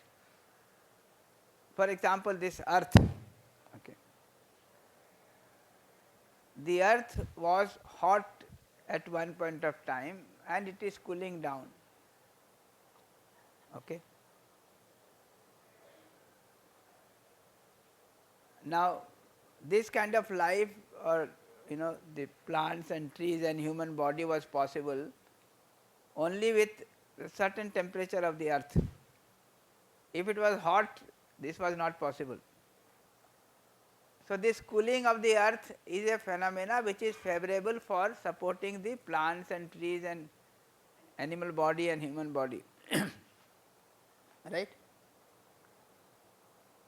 So this is desirable, but interesting thing is that this earth has cooled down from outside and it is cooling down from inside also.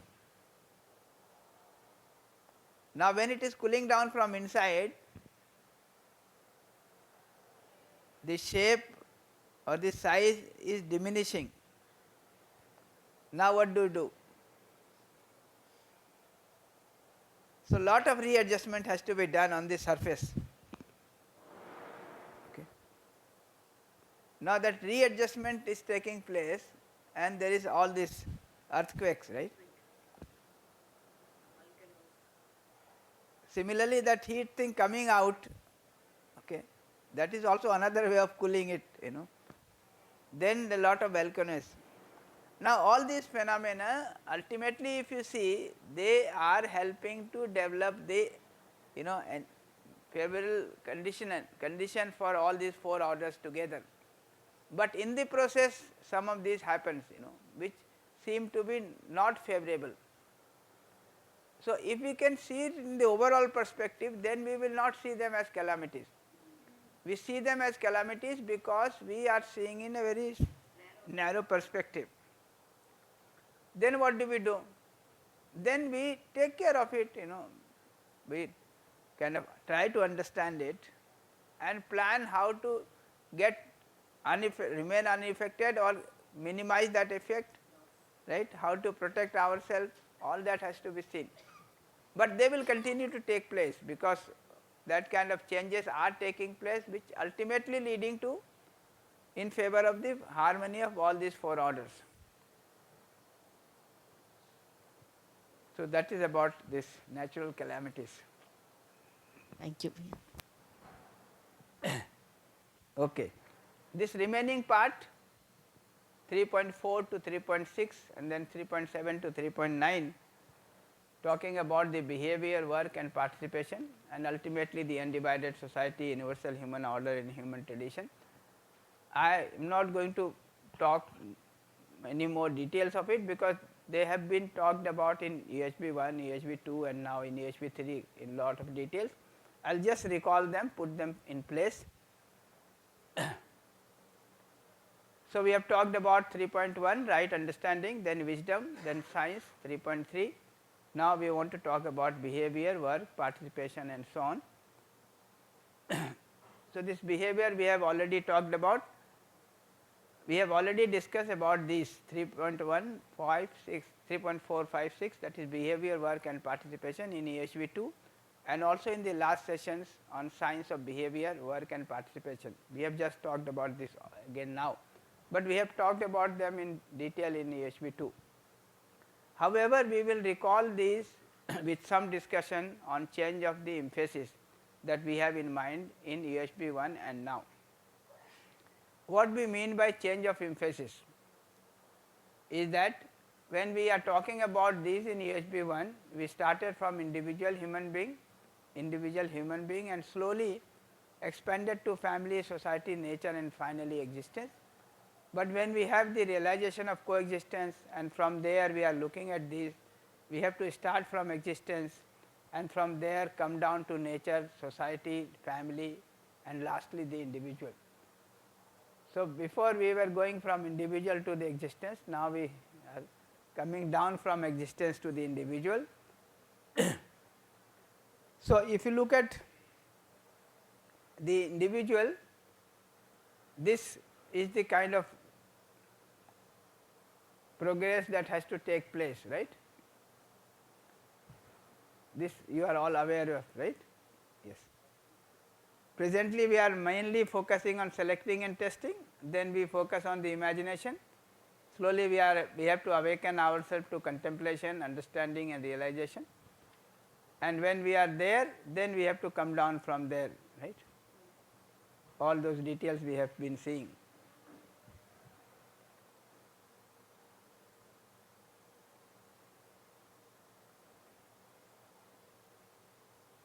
And if we are coming from there, then we can see our behavior will lead to continuous happiness, the work will lead to prosperity, our participation will contribute to the human order.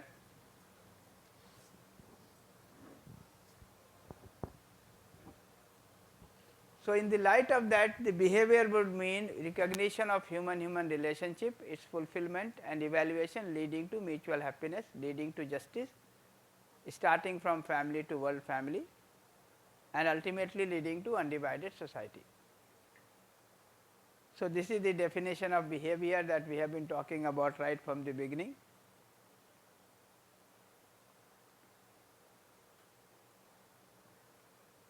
So, this change of this thing will take place when we have the realization of coexistence and from there we are looking at behavior.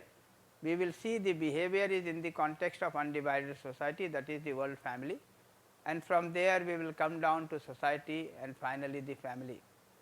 We start from feeling of love for all, each and every unit in nature, and then come down to affection for any particular member of the family. This is what we did while talking about feeling in relationship in the last session, that is we started from the feeling of love and saw that every other feeling is a specific application, for example feeling of affection.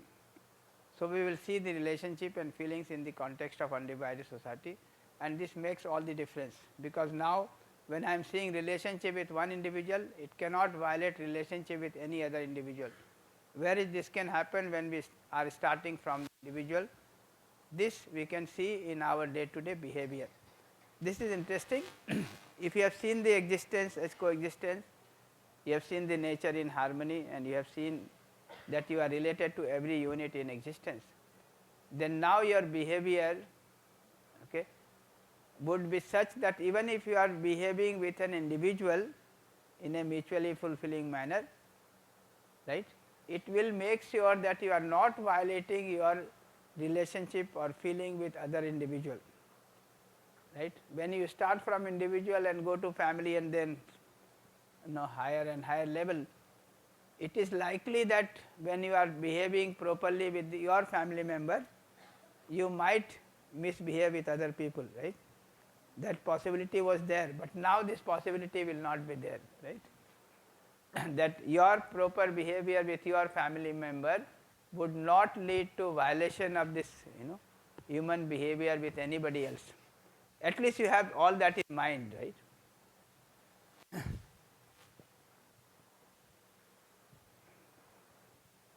And all these details we have already studied, so I am not going into the details. The work, recognition of human rest of nature relationship, its fulfillment and evaluation leading to mutual enrichment. When we have the realization of coexistence and from there we are looking at work, we will see the work is in the context of nature as a whole and from there we will come down to work with nature in a village, and finally work with nature in and around the family. Now when I am seeing work with nature in and around the family, I cannot violate my responsibility of mutual fulfillment towards the entire nature. But if I do not have that realization of coexistence, I might violate the nature which is not in the immediate vicinity.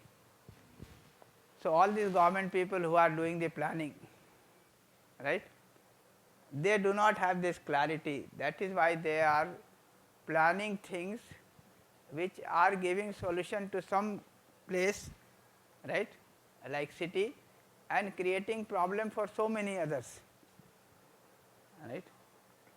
So if I am really finding a solution, it will be a solution to that particular place, but it will not be a problem for any other place, right.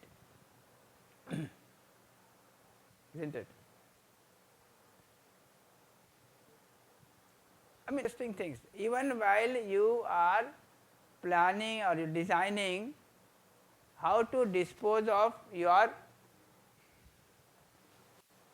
kitchen waste, what we do today? We accumulate it, put it in that vehicle will collect it and then put it somewhere, right, and there is a heap of it, there becomes a mountain of it now. Okay. Now what are we doing? This could have been converted into some manure, right, at some level. Initially, every house was converting it back into the manure, because there was some piece of land, you put it there with a pit there, it gets converted, right. Such a simple thing has become so much of, this thing, isn't it? Human disposal. Now you have all this, you dump it into that, what is that, sewage line, and it becomes a big quantity, then you dump it into the river, right, and then it flows along the river, contaminating the water for kilometers, for hundreds of kilometers, isn't it? Now we are making such we think that these are solutions, but we are only avoiding our problem, dumping it for someone, to bear the consequence.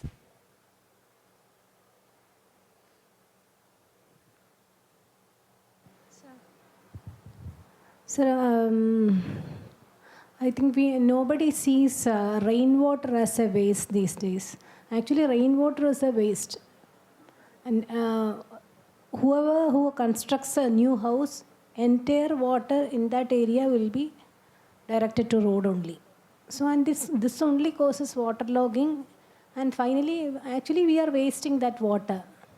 We are wasting water, and that becomes a waste to the society, adding waste to the society. So that is a purest form of water, rainwater, and we are just wasting it. Yeah, previously you either accumulated in a pond, in a lake, or it was going to the river, right? No, river actually, what is the use of river? Now, river flows into sea and all water is wasted. No, river does not just flow into the sea. Everybody is drinking that water, right? I mean, most of the villages were situated, or cities even, big cities were situated on the bank of these rivers, right? And if there was no river flowing by, then they had lot of these ponds, Ponds will be good. But ultimately this rainwater is the source of water, all the, ultimately. Even now that is the source. How else can you get water, right?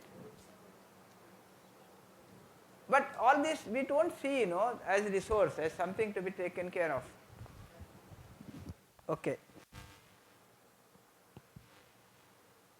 All this, Then participation in the larger order we have already talked about just now. Then these three things also we have talked about: the undivided society, the universal human order, and the human tradition. Few things I will just mention. So undivided human society is the outcome of living with justice in harmony with human being from family to world family.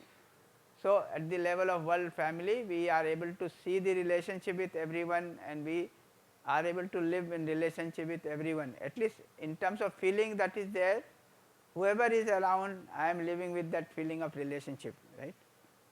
So that would be the undivided human society.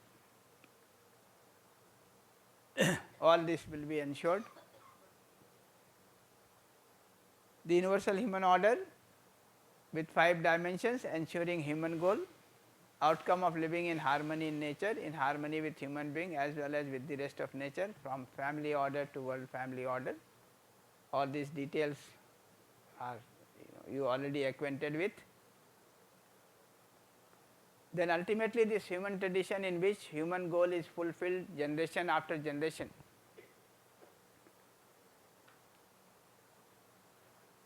Undivided human society and universal human order with its continuity from generation to generation leads to this human tradition. One of the sequence in which human tradition can be materialized, that is, if I want to ensure this human tradition or want to work for this human education, human tradition, what can be the way out, right. So we are talking about one such possible way out, one such sequence. That is, we can start with human education. That is what we have been telling, right, again and again, right. That if we have the right kind of education, if we have the human education, this will lead to human conduct. If we have people with human conduct, they can work out how they have to live together, as a society. So they can work out the human constitution, and if there is human constitution and they are working with this human constitution, they can ensure this universal human order. And in universal human order, right kind of human education will be ensured generation after generation. So that way the cycle can be completed, right. So this is how it would look like. We start with the human education, that is the entry point. This will result into education that ensures the development of the competence to live with definite human conduct. That is what we are trying to work at, right. If this happens, then we will have people with conduct, human conduct, that ensures continuity of mutual happiness and prosperity for themselves and for others. Then people living with this human conduct can understand the nature of society of people living with together in a relationship of mutual fulfillment. They will be able to work out the human constitution, and when they work with that human constitution, they live with that human constitution, we will have the human order, a society in which human goal is realized and in which such human education is ensured generation after generation. And once this cycle is completed, then it can go on, right. Today we do not have the right education, the human education, therefore all these are not taking place. But if we can put effort and ensure this human education, then this cycle can be completed through the human order. And once there is universal human order where human education is ensured for every child, then it can work for generation and generation. So this is the entry point, right, where we are trying to work, a non-violent way of bringing this transformation to human society. Okay. Yeah, would there be ideally a single constitution for the entire human order? Yeah, for single existence there will be a single human constitution. This existence is an one, integral whole. The coexistence, the harmony, the relationship is the basic design of this coexistence, right. So this coexistence, harmony and relationship will be the basic guideline of the human constitution, right. So all this we are talking about is the details of that human constitution.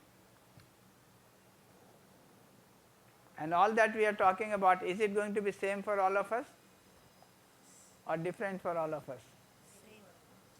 Same for all of us. So there will be one human constitution because we have one existence, right, which is expressing itself as coexistence, harmony and relationship, right. Therefore, there will be one constitution, and the essence of the constitution will be coexistence, harmony and relationship, the foundation, right. And if you want to make it still smaller, the essence of the constitution or the foundation of the constitution will be coexistence, right. Yes. Yeah, can I? So, this self-reflection, observe in your behavior, the feeling of love is at the base, and from there you are coming down to affection for a particular individual or otherwise. Work, mutual fulfillment with entire nature is at the base, and from there you are coming down to mutual fulfillment with natural resources you are working with or otherwise. Participation in the universal human order is at the base, and from there you are coming down to participation in the family order or otherwise. These are points that you have to reflect. Okay. Yes. Yeah, can I see here? Here. Okay. Yeah. It is pretty sure that we require this human education. There is no doubt about that.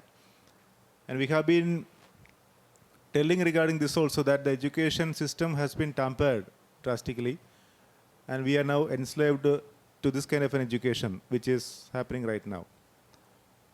Adding this human values as one of the subjects, will that suffice? We need to include this into the mainstream education in every subject. That's what we have been discussing about that also. So we need to have research upon this, how to have this value-based education in each and every program, each and every course, each and every subject. That is what is required. For that, each one of us has to do a lot of research upon that. That is one thing. That is one comment which I would like to make here. Another thing is that regarding the evolution chart which you have shown earlier, there we start with the lowest level of activity of selection tasting to the highest level of activity of authentication and realization. Can we say that in the lowest level of activity, when we have achieved that, when we go into the next level, maybe from animal consciousness to the next level, we achieve this happiness, and then when we go to the next level, we achieve this peace, and then satisfaction, bliss, and super bliss? Yeah. So let me respond to the first one. The effort that we are making through UHV is just the beginning, of effort for ensuring human education. It is just the beginning. Okay.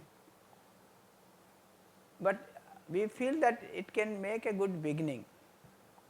But once you see the importance of it, understand what human education would be, and you get some feel of it, and you get some outcome of it also within your own self and in your colleagues and in your family, then you start feeling that yes, it can be the base of education.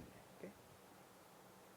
So this first part we are calling as value education, where other things are going the way it is, but you are at least helping the teacher, the student, to see the possibility of human education, the need of human education, and their participation in it. If that comes, then they will have to work to make sure that whatever education they are giving otherwise now have to be value based, right. So we are saying 3 steps. One is value education, second is value based education, third is value based living. So then if we are teaching physics, it has to be value based, right. If you are teaching management, it has to be value based. That is second step. The third step is that the whole environment, our whole living in the college and the schools has to be value based. The whole living in the society has to be value based. So these are 3 steps: value education, value-based education, and value-based living. What we are doing now is largely trying to work on value education. Okay? But if you realize the importance of it, you have to go further and further. That is what is being reminded by Sunil ji. And that is our expectation, that this is just the beginning, right? But each one of us can take it further to value-based education and value-based living, making this university, this institution as a living model of value-based living. And then things will happen in a very natural manner within this institution. And this institution can be a source of inspiration for the society in general and for other academic institutions. Yes. So that is one thing. Regarding that second question, if you are just going by the way of nature, these shifts will take place like this. But if you are going through this right education and sanskar, then you have the possibility of making the jump directly to understanding the harmony and living in harmony. Then the process is shortened. That is one major advantage of the human education. Like if you had not come for this workshop, UHV 1, 2, 3, you can see how much progress would have taken place. Now that you have gone through these 3, a significant amount of progress you can see in yourself. Not that the process is completed, but lot of acceleration has taken place. Yes. Good. So this is in essence we wanted to talk, reflect over all this, lot of homework for you. In the afternoon we will do the summing up of all that we have talked about in last 6-7 days, or in UHV 2 or even UHV 1. So we will stop here. Ji. Start again 2 o'clock. Thank you so much, Ganesh ji, for that insightful session.